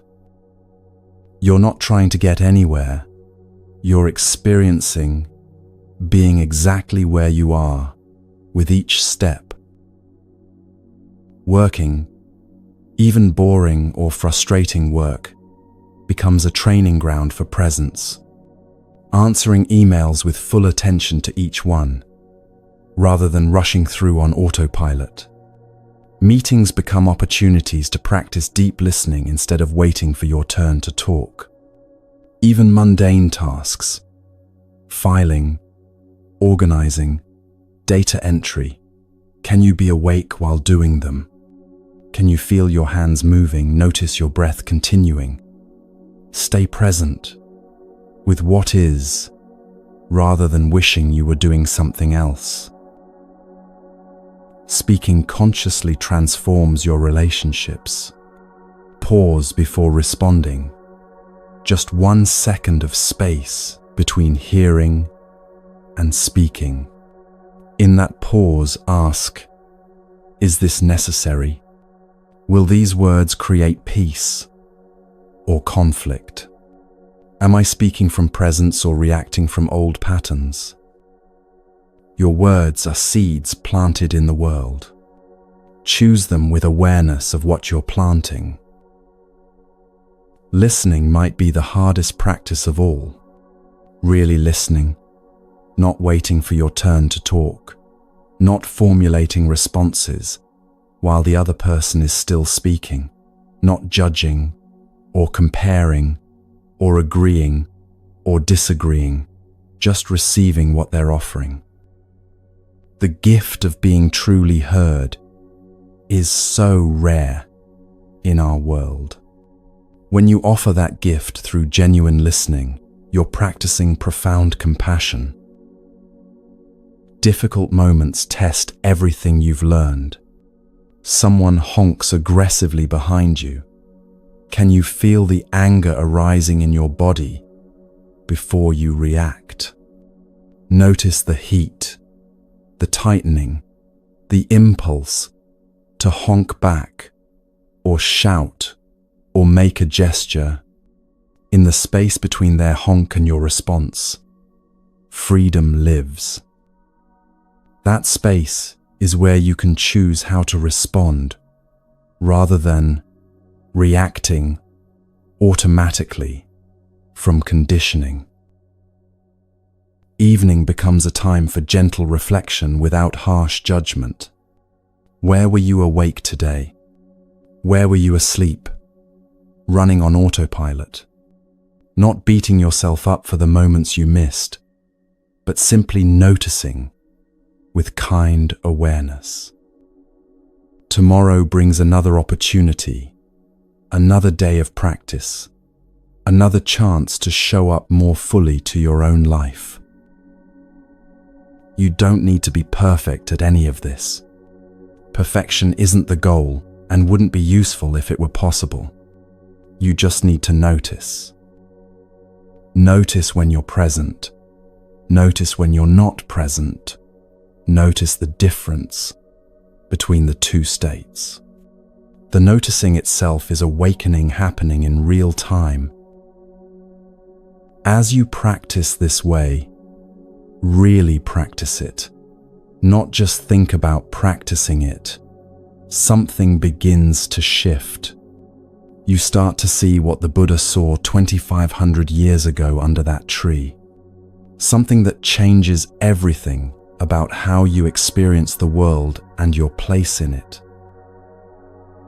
You start to notice that nothing exists in isolation, that you're intimately connected to everything around you in ways both obvious and subtle.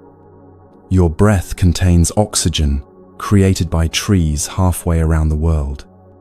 Your thoughts are shaped by conversations, books, experiences stretching back before your birth. Your actions ripple outward, touching lives you'll never meet. The hard boundary you drew between self and other begins to soften, blur, reveal itself as more permeable than you thought. That insight takes us deeper still, into understanding how profoundly interconnected all of existence truly is.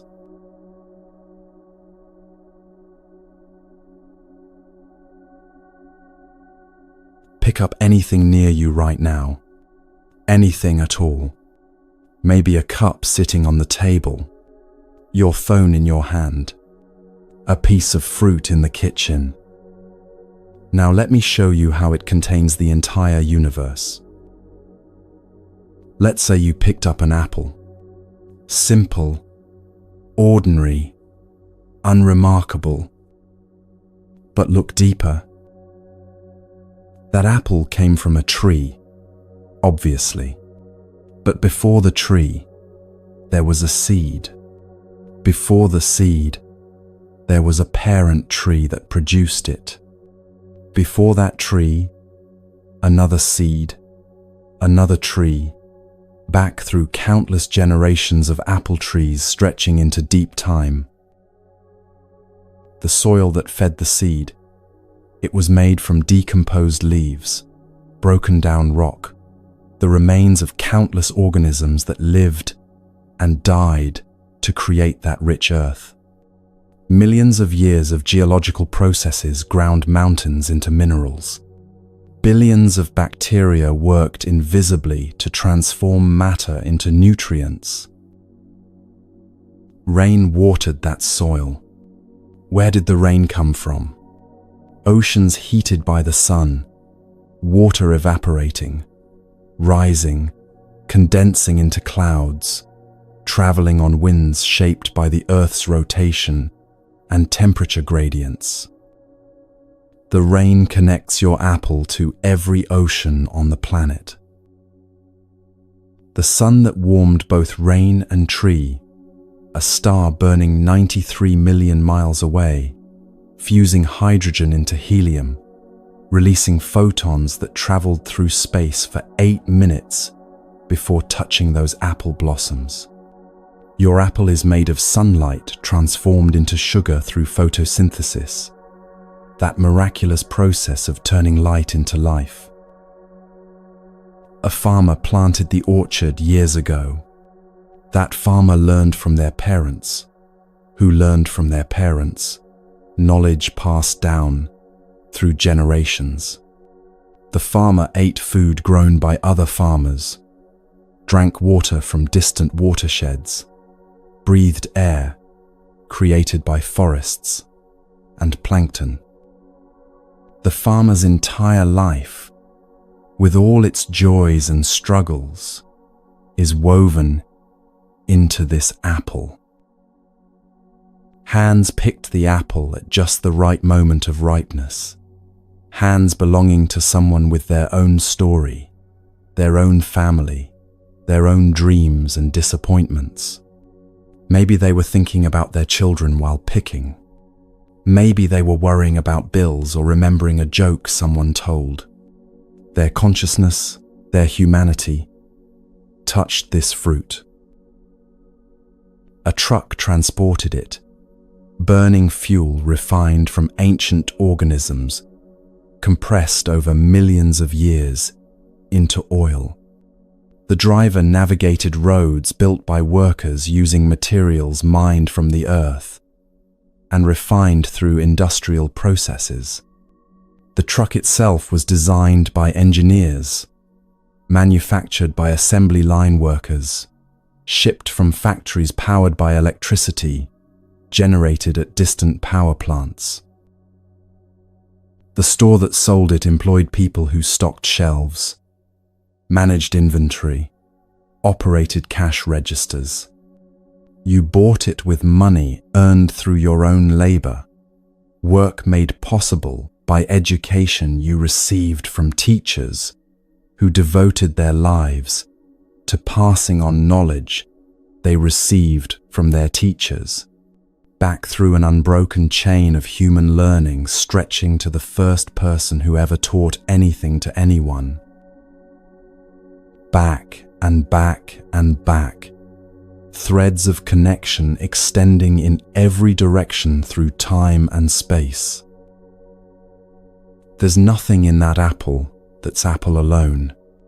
It's made entirely of non-apple elements: sunlight, soil, water, human labor, geological time, cosmic processes. Remove any one of those elements, and you have no apple. And so are you. You're made of your mother's body, the literal substance of her that became the substance of you. The food you've eaten through your entire life, plants and animals that gave their existence to continue yours. Every meal you've ever consumed is now walking around as part of your body. You're made of words you've heard, language that shaped how you think, stories that formed your understanding of what's possible, conversations that altered the direction of your life. Ideas from books written by people you'll never meet live in your mind, as if they were your own thoughts. You're made of pain you've survived, experiences that felt like they would break you, but instead broke you open, creating space for wisdom and compassion you couldn't access before. You're made of love you've received, every kind word, every supportive presence, every moment someone saw you truly and accepted what they saw. Every person you've ever met has left traces in you. The teacher who believed in you changed your trajectory.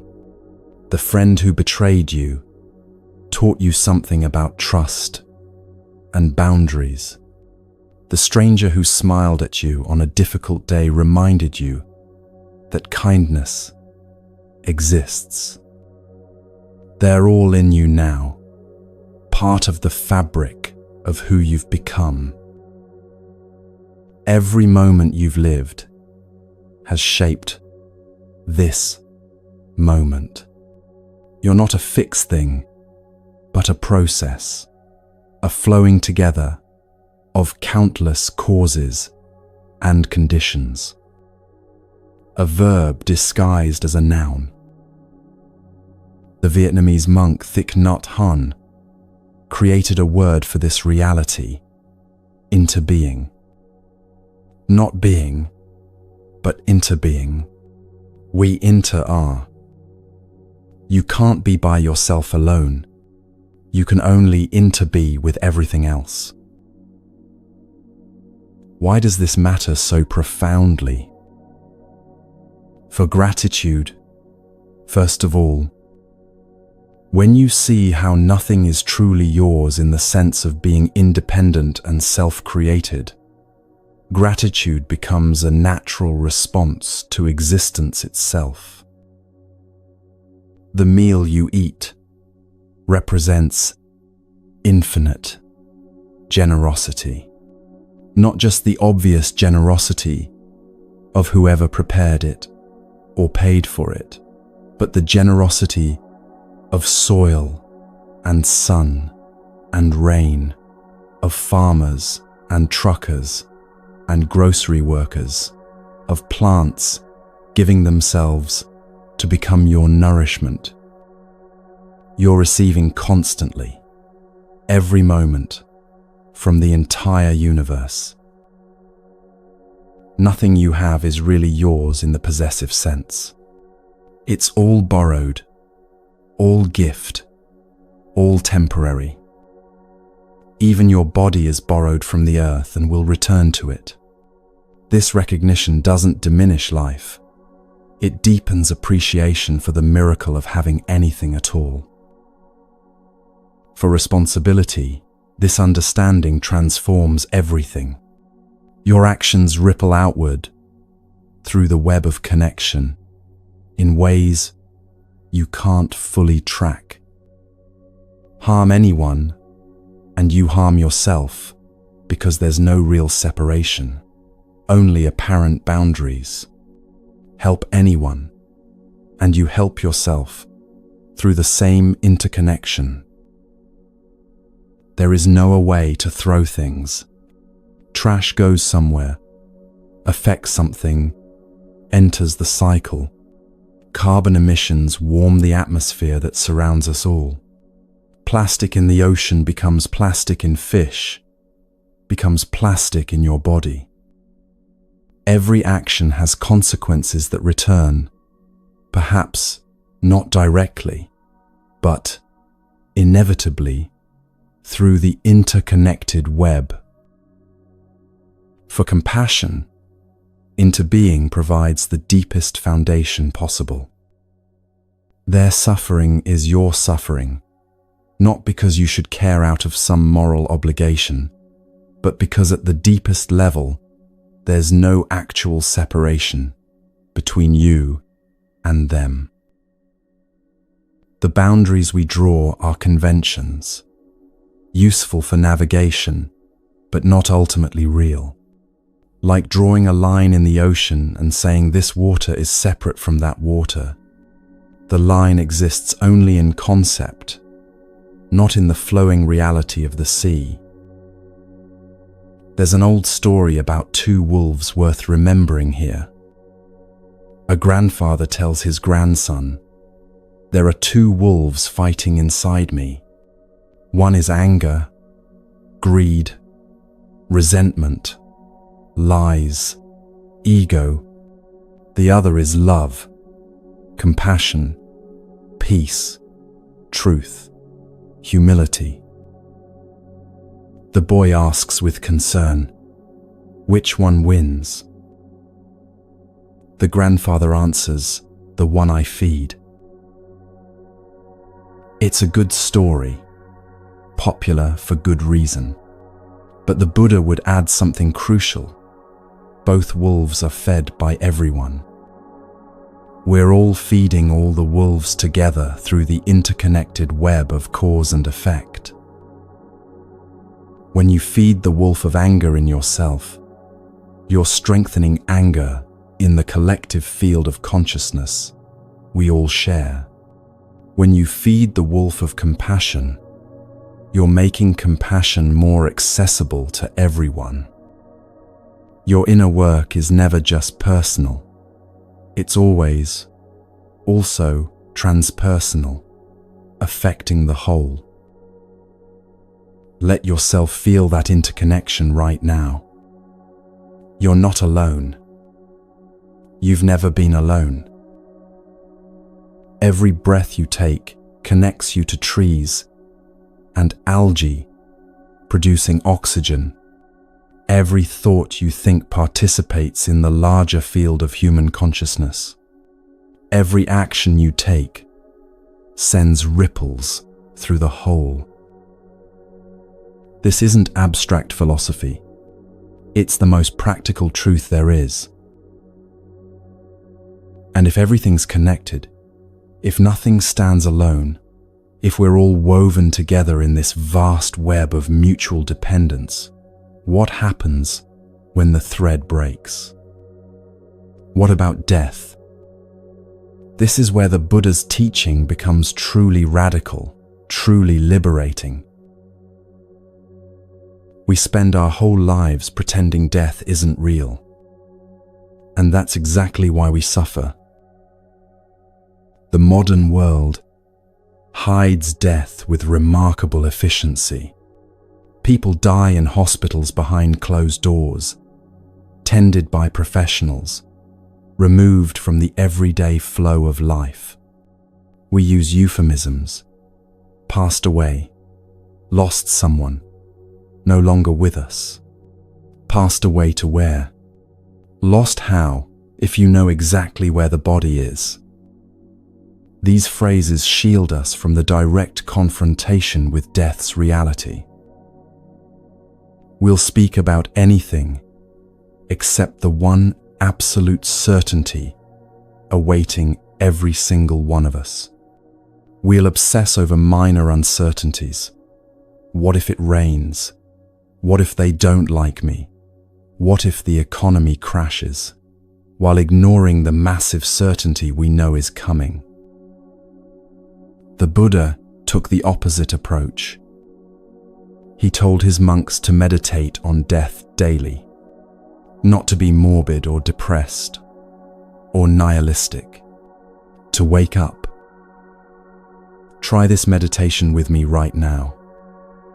Just as a thought experiment, nothing heavy or frightening. Imagine you have 1 week left to live, 7 days, not from illness or anything painful, just an arbitrary endpoint to this particular life. What changes? Do you care what strangers think of you? Does their judgment carry any weight at all when you have only 7 days? Do you spend 3 hours scrolling through social media? Does the manufactured drama of online life seem important? Do you hold on to grudges? Does being right in that old argument matter when time is that short? Do you hesitate to say I love you to the people who matter? Do you keep waiting for the right moment?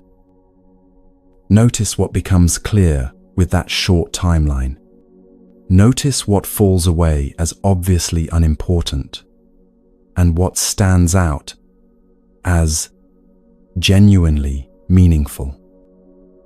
That clarity, that's what death gives us when we face it honestly instead of avoiding it. We don't have to wait until we're actually dying to live with that clarity. We can live now as if this moment matters profoundly, because it does. We can prioritize now what we'd prioritize with a week left, because the truth is we might have only a week left, and we just don't know it. Impermanence isn't just about death at the end of life. It's everywhere, all the time, in every moment. Seasons change in their eternal cycle, spring's explosion of life, giving way to summer's fullness, giving way to autumn's release, giving way to winter's rest. Your face in the mirror ages gradually but relentlessly, tiny changes accumulating into the unmistakable passage of time.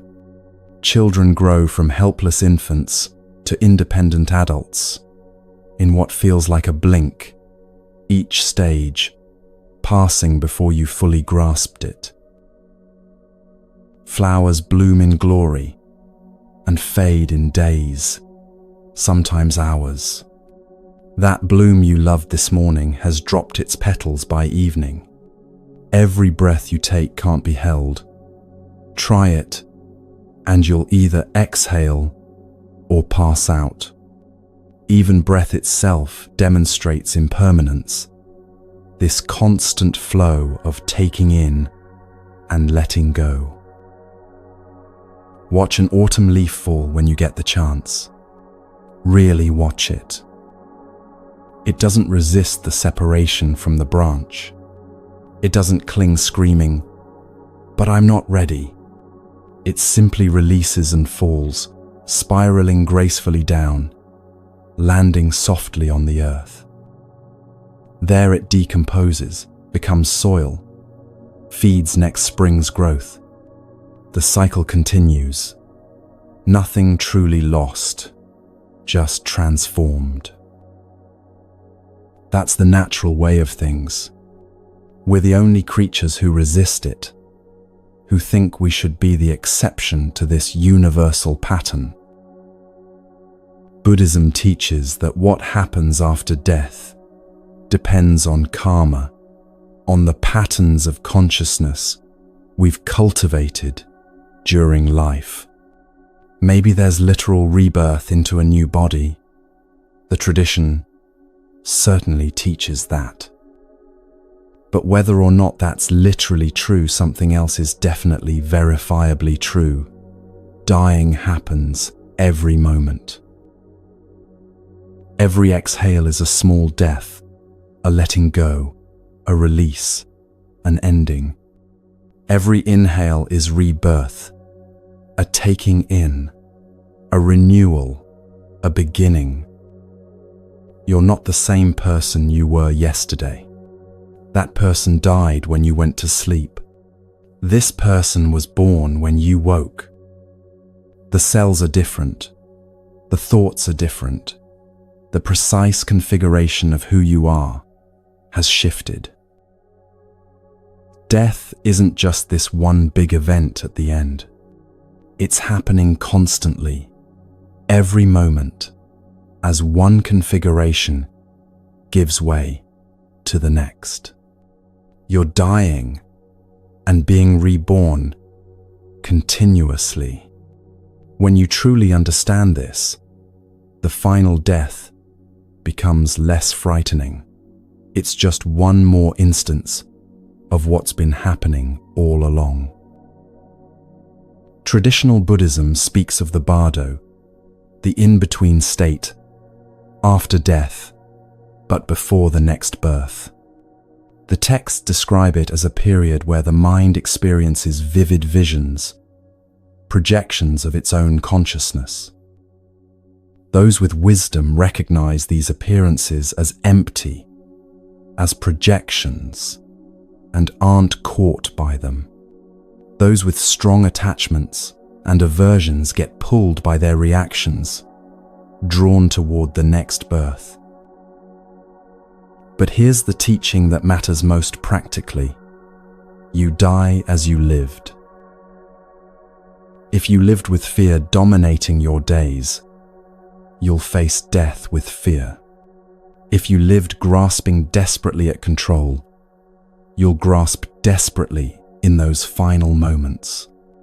If you learn to let go in small ways throughout your life, letting go of anger when it arises, letting go of how things should be, letting go of grudges and resentments, then death is just one more letting go. Familiar territory, practiced ground. There's a Zen story about a master on his deathbed.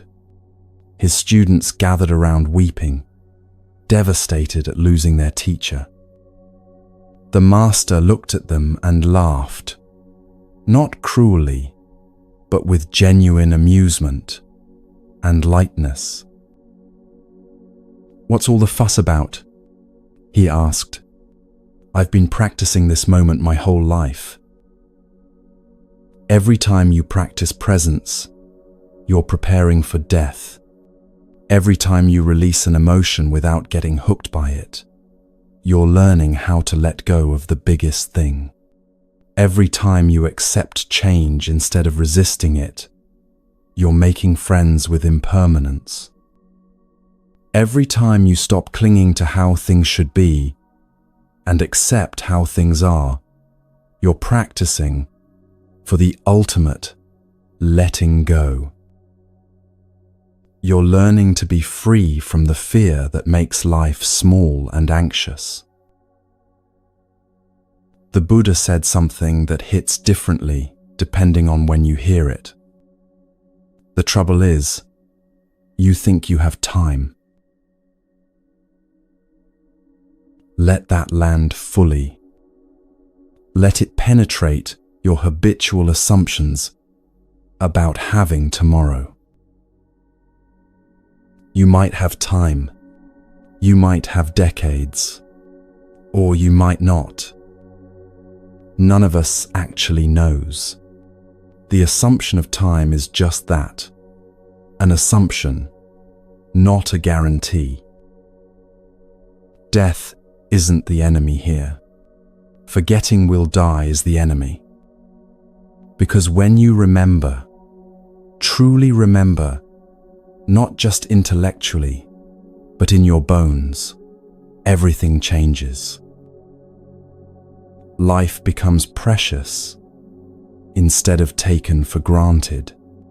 This moment becomes everything instead of just a stepping stone to some future moment that will finally be the right one. People become treasured instead of obstacles or tools. Petty concerns reveal themselves as petty. What truly matters stands out in sharp relief. This isn't morbid. It's the most life-affirming practice there is. And when you see death clearly, when you see that everything passes, including this temporary configuration you call yourself, something profound shifts in your priorities. You stop living exclusively for yourself alone. You start to see a bigger purpose, a larger frame for existence. The Buddha had a word for people who wake up this way: bodhisattva. What if you woke up tomorrow and decided, I won't be fully free until everyone is free? What if your liberation became inseparable from the liberation of all beings? That's the bodhisattva path, and it's not as impossible or as saintly as it sounds. A bodhisattva is someone who sees the exit from suffering but turns back. They understand the door, know how to walk through it, but they pause and think, I'm not leaving until everyone can come with me.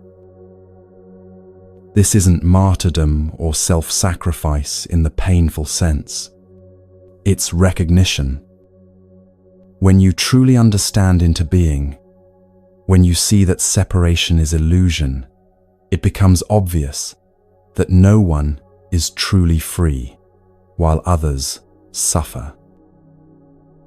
Your peace is incomplete while your neighbor is drowning in despair. Your joy is provisional while children go hungry. Your enlightenment is partial while others remain in darkness. Not because you should feel guilty about your own well-being, but because, at the deepest level, there's no your well-being separate from their well-being. The Bodhisattva takes 4 great vows that sound utterly impossible. Beings are numberless. I vow to free them all. Delusions are endless. I vow to cut through them. Teachings are infinite. I vow to learn them. The Buddha's way is unsurpassable. I vow to embody it. Of course, it's impossible. That's precisely the point. It's not about achieving success and checking these items off a cosmic to-do list. It's about direction, about orienting your entire life toward the welfare of all beings. Every single act of kindness is freeing all beings, because we're all connected. When you help one person find peace, you've added peace to the collective consciousness we all share. When you embody compassion in one moment, you've made compassion more available everywhere. The work is never wasted, never futile, even when results aren't visible. And the modern bodhisattva isn't necessarily a monk on a mountain or a renowned teacher. It's you, right where you are, in your ordinary life. It's the teacher who stays late to help a struggling student, not for recognition, but because that's what's needed. The nurse who holds a dying patient's hand when there's nothing medical left to do. The stranger who stops to help someone whose car broke down on the highway. The person who listens deeply when everyone else is too busy or distracted. The friend who shows up again and again, even when it's inconvenient. Small acts done with full presence and genuine care. That's the Bodhisattva path in action. There's a beautiful paradox at the heart of this practice.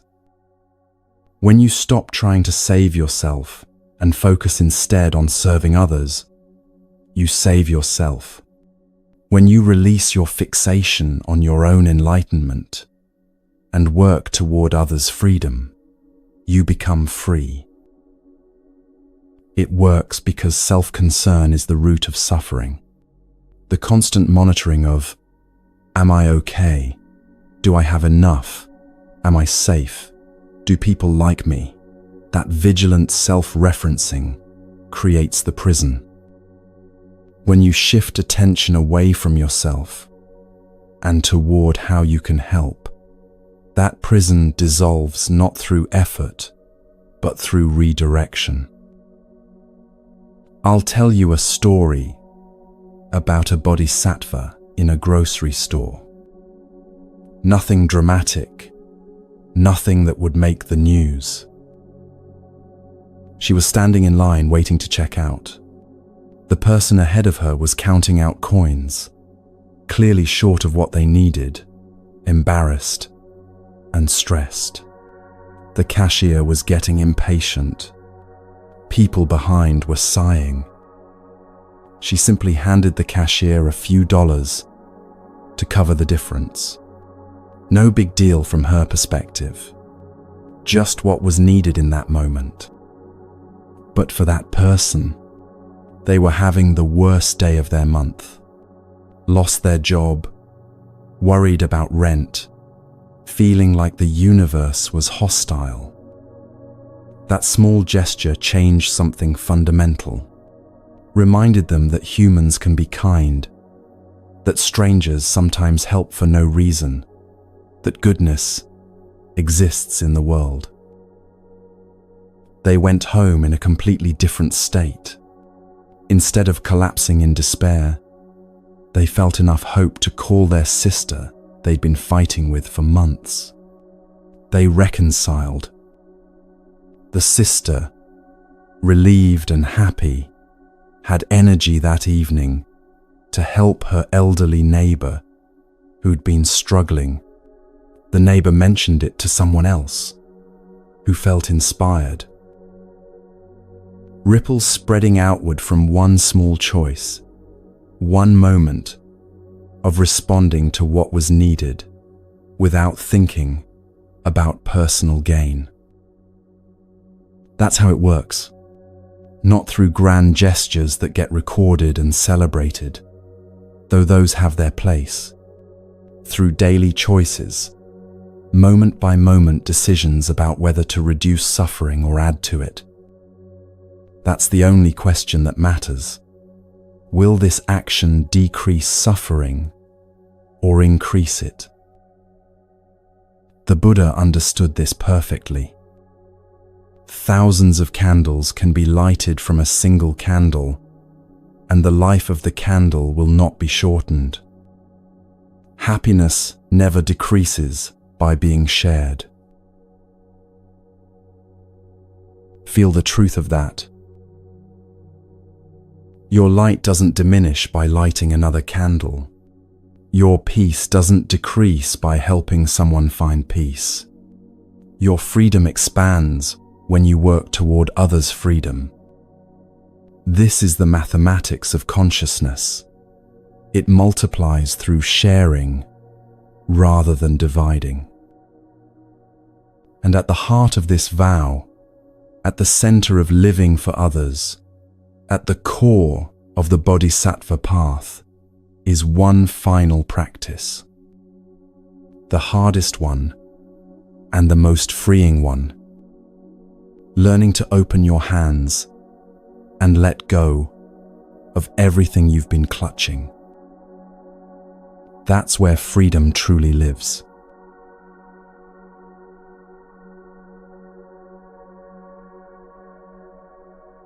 What if I told you the secret to happiness is giving everything away, not in some ascetic, self-denying way where you suffer nobly in poverty, but in the profound recognition that true wealth comes from open hands, not clenched fists.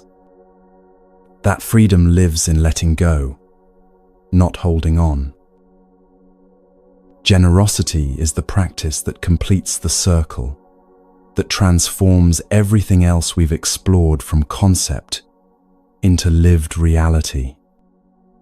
And it comes in 3 distinct forms, each one training you in the art of release. Material generosity is what most people think of first, giving money, food, shelter, resources, time, possessions. These tangible gifts that meet tangible needs. But the quality of the giving matters more than the quantity. There's a woman I heard about who regularly fed homeless people in her city. Nothing unusual there. Many people do charitable work. What made her practice pure was that she never filmed it, never posted about it on social media, never collected praise or recognition. She just fed people who were hungry. That's it. That's pure generosity, giving freely, without seeking anything in return, not even the subtle payment of being seen as generous. Most of us give with invisible strings attached. We donate and want acknowledgement. We help and want gratitude.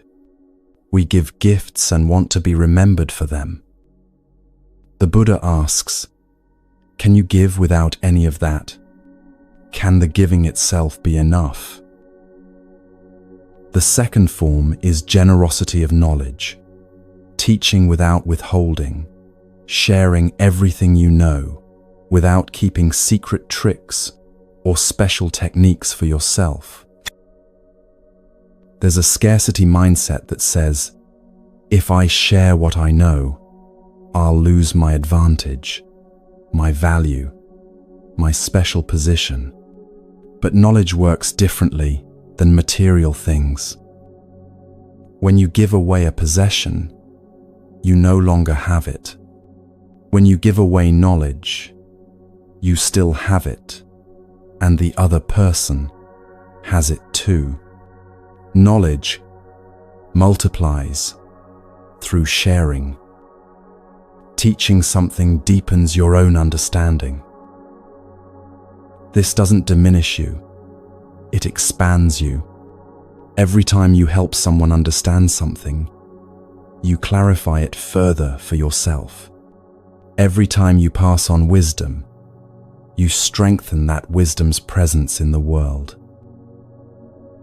The third form is the rarest and perhaps most precious, generosity of presence. In our fragmented, distracted world, the gift of true attention has become extraordinarily rare. Being actually there with someone, phone away, mind present, not planning your response while they speak, not thinking about what you need to do next, just fully receiving them as they are in this moment. When was the last time someone gave you their complete, undivided attention for more than a few minutes?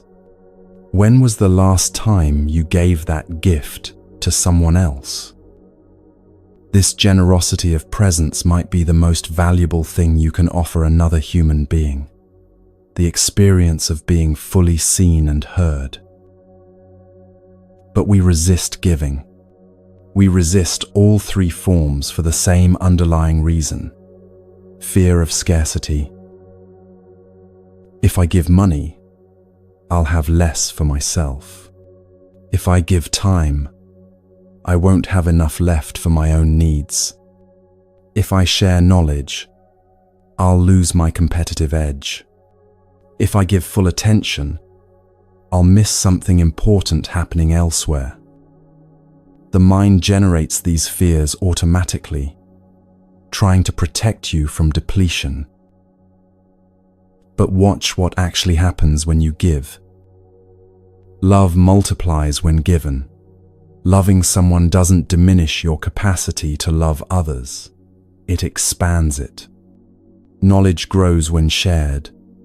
Teaching clarifies and deepens understanding. Presence strengthens when offered. Being fully with someone trains your capacity for presence in all situations. The paradox of generosity is real and testable in your own experience. The more you give, the wealthier you feel. Not because people reciprocate, though sometimes they do. Not because you're building good karma, though that happens too. But because giving itself fills you in a way that accumulating never does. Accumulation creates anxiety. Now you have something to protect, something to lose, something to worry about. Giving creates lightness, less to protect, less to lose, less to manage and control. The relief of open hands versus the tension of clenched fists. But for generosity to truly transform you, it needs one crucial ingredient: detachment. Giving without strings means exactly that. No invisible threads connecting you to what you gave. No expectation of return. No need for thanks or recognition or even acknowledgement that it happened. Helping without needing to be seen as helpful. Loving without needing to own or control the beloved. This is the hardest practice because the ego wants credit for everything. Detachment is not indifference. This distinction is crucial. Indifference is cold, checked out, not caring about outcomes because you're not engaged. Detachment is warm, fully engaged, caring deeply while simultaneously releasing attachment to specific outcomes. It's like building a sandcastle on the beach. You can build it beautifully with full attention and creativity and care, knowing the tide will take it. You enjoy the building. You appreciate the temporary creation. And when the waves come, you let it go without suffering because you understood from the start that this was temporary. That's detachment with care. So how do you practice this? How does this become real in your daily life, rather than just inspiring ideas? Give something today, anything at all. It doesn't have to be money or possessions. Could be a genuine smile to someone who looks tired. Could be your parking spot to the person circling desperately. Could be letting someone else be right in a conversation where being right doesn't actually matter. Just practice opening your hand in some way, however small. Notice where you grip tightly. Where in your life do you clench, hold on, refuse to release? What are you afraid to lose?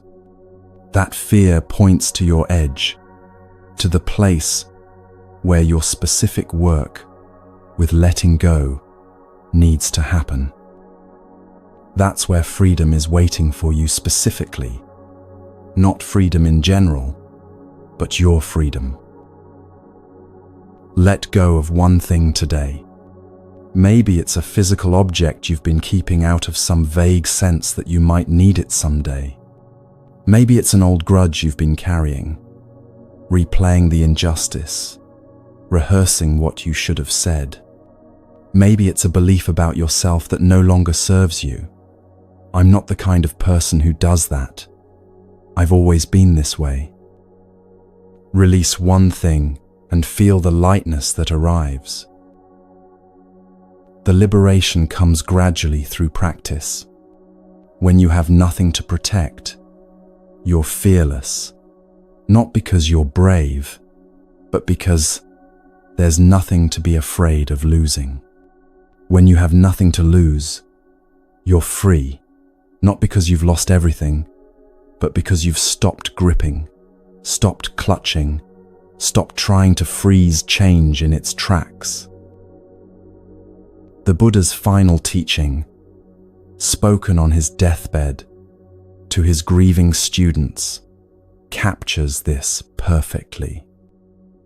All conditioned things are impermanent. Work out your own salvation with diligence. He didn't say, follow me, continue my lineage, preserve my exact words.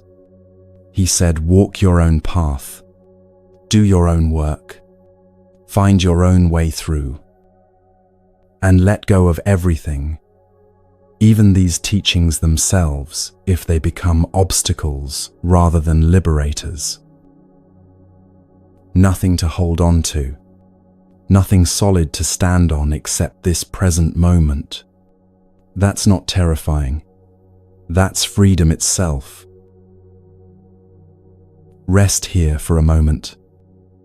Feel what's moved in you during this journey. There's no rush to reach any destination. And now we've walked this whole path together. From the first question at the very beginning, why does my mind feel like a storm? To this moment of understanding, of coming home. Let me bring us full circle. Remember at the beginning, the storm in your mind, the restlessness, the seeking, the sense that peace was always one step away.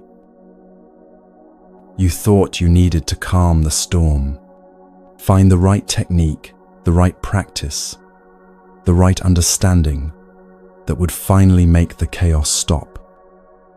Get your life arranged just right so the internal turbulence would settle.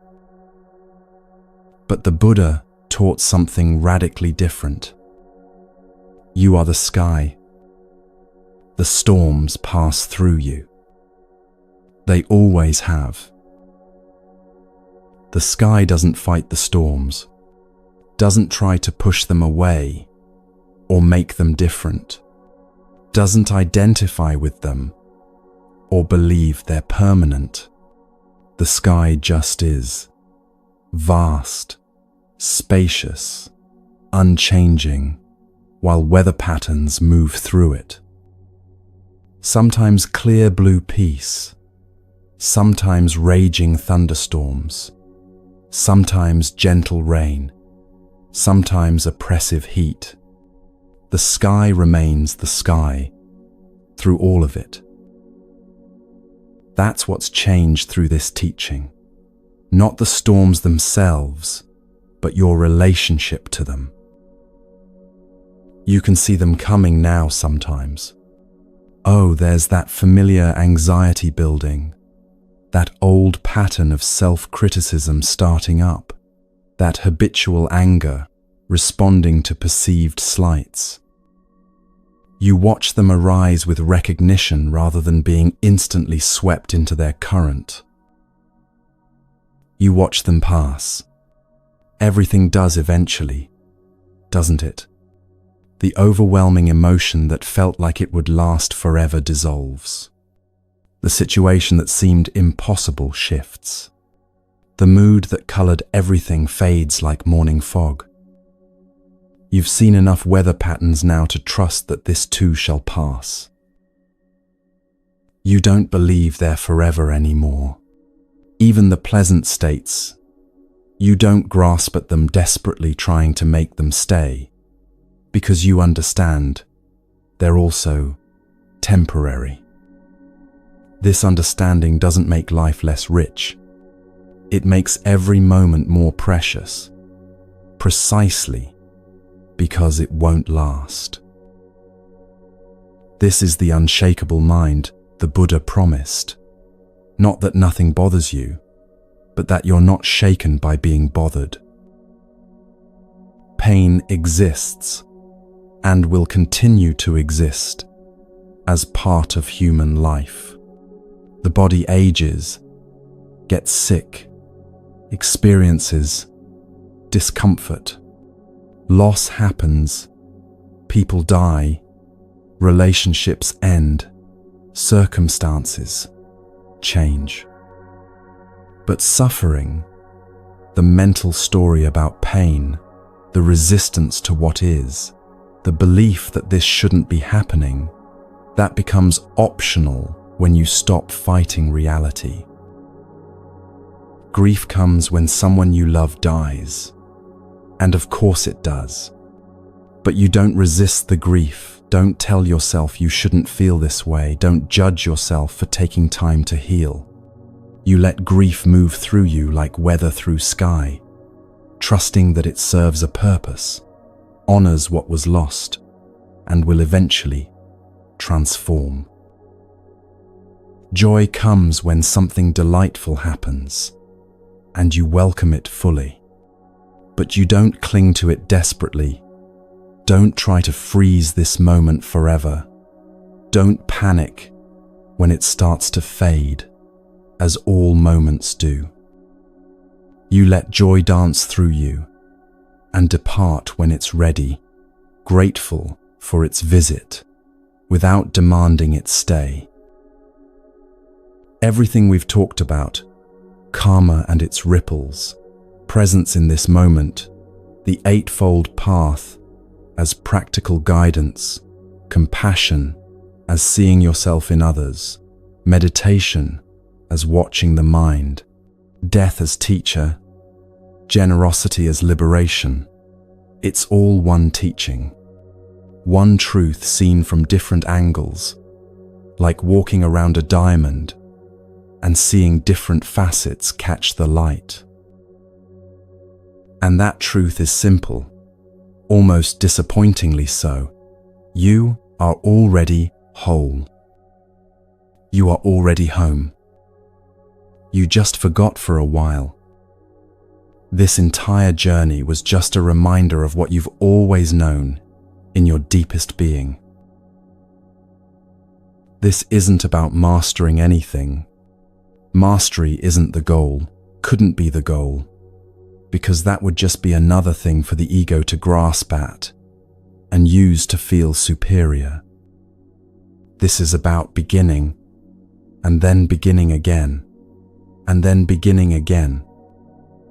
Every single day you wake up, you begin again. That's the practice. Infinite fresh starts, infinite opportunities to choose presence over distraction, kindness over harshness, opening over closing. Start small, impossibly small. One conscious breath, where you actually feel the air moving in and out. One kind word offered without calculation. One moment of letting go when your hands want to clench. That's enough. That's everything. You'll forget these teachings. You'll get angry at stupid things. You'll be petty in arguments. You'll scroll mindlessly through your phone for an hour and wonder where the time went. You'll fall into old patterns that you thought you'd moved beyond. That's okay. That's what being human looks like. The difference now is that you'll notice, maybe not immediately, maybe hours or days later, but eventually you'll catch yourself and recognize what happened. And noticing is awakening. That moment of recognition, oh, I was lost in thought. Oh, I was reacting from old conditioning. Oh, I forgot to be present. That moment is enlightenment happening right there. You don't need to be perfect. The Buddha himself said clearly, no one saves us but ourselves. No one can, and no one may. We ourselves must walk the path, not follow someone else's path, not wait for rescue from outside. Walk your own path with your own feet, through your own life. These teachings are just a map, and the map is not the territory. At some point you fold up the map and start walking, and your walking is what makes it real. If you're still here with me now, thank you. Thank you for walking this path together, for bringing your attention and your heart to these words, for being willing to look at difficult truths and beautiful possibilities. Drop a comment if you feel moved to tell me where you are in the world, what time it is, where you're listening. I love imagining this teaching spreading out across the planet like light spreading across water. Maybe someone in Tokyo is hearing these words as dawn breaks. Maybe someone in Brazil is winding down their day with this as companion. Maybe someone in London, Cairo, Sydney, Vancouver is right here with you right now, listening to the same words at the same moment. We're all here together in this vast web of connection. May you be at peace with what is. May you be free from the suffering created by resistance. May you know your own unshakable nature, that sky-like awareness that nothing can disturb because it contains everything. May all beings everywhere be free from suffering. Until we meet again, whether in another teaching or just in the shared space of consciousness that connects us all, rest well, dear friend. The path is always here when you're ready to walk it. It's been here for 25 centuries and will be here for 25 more. It's patient. It waits.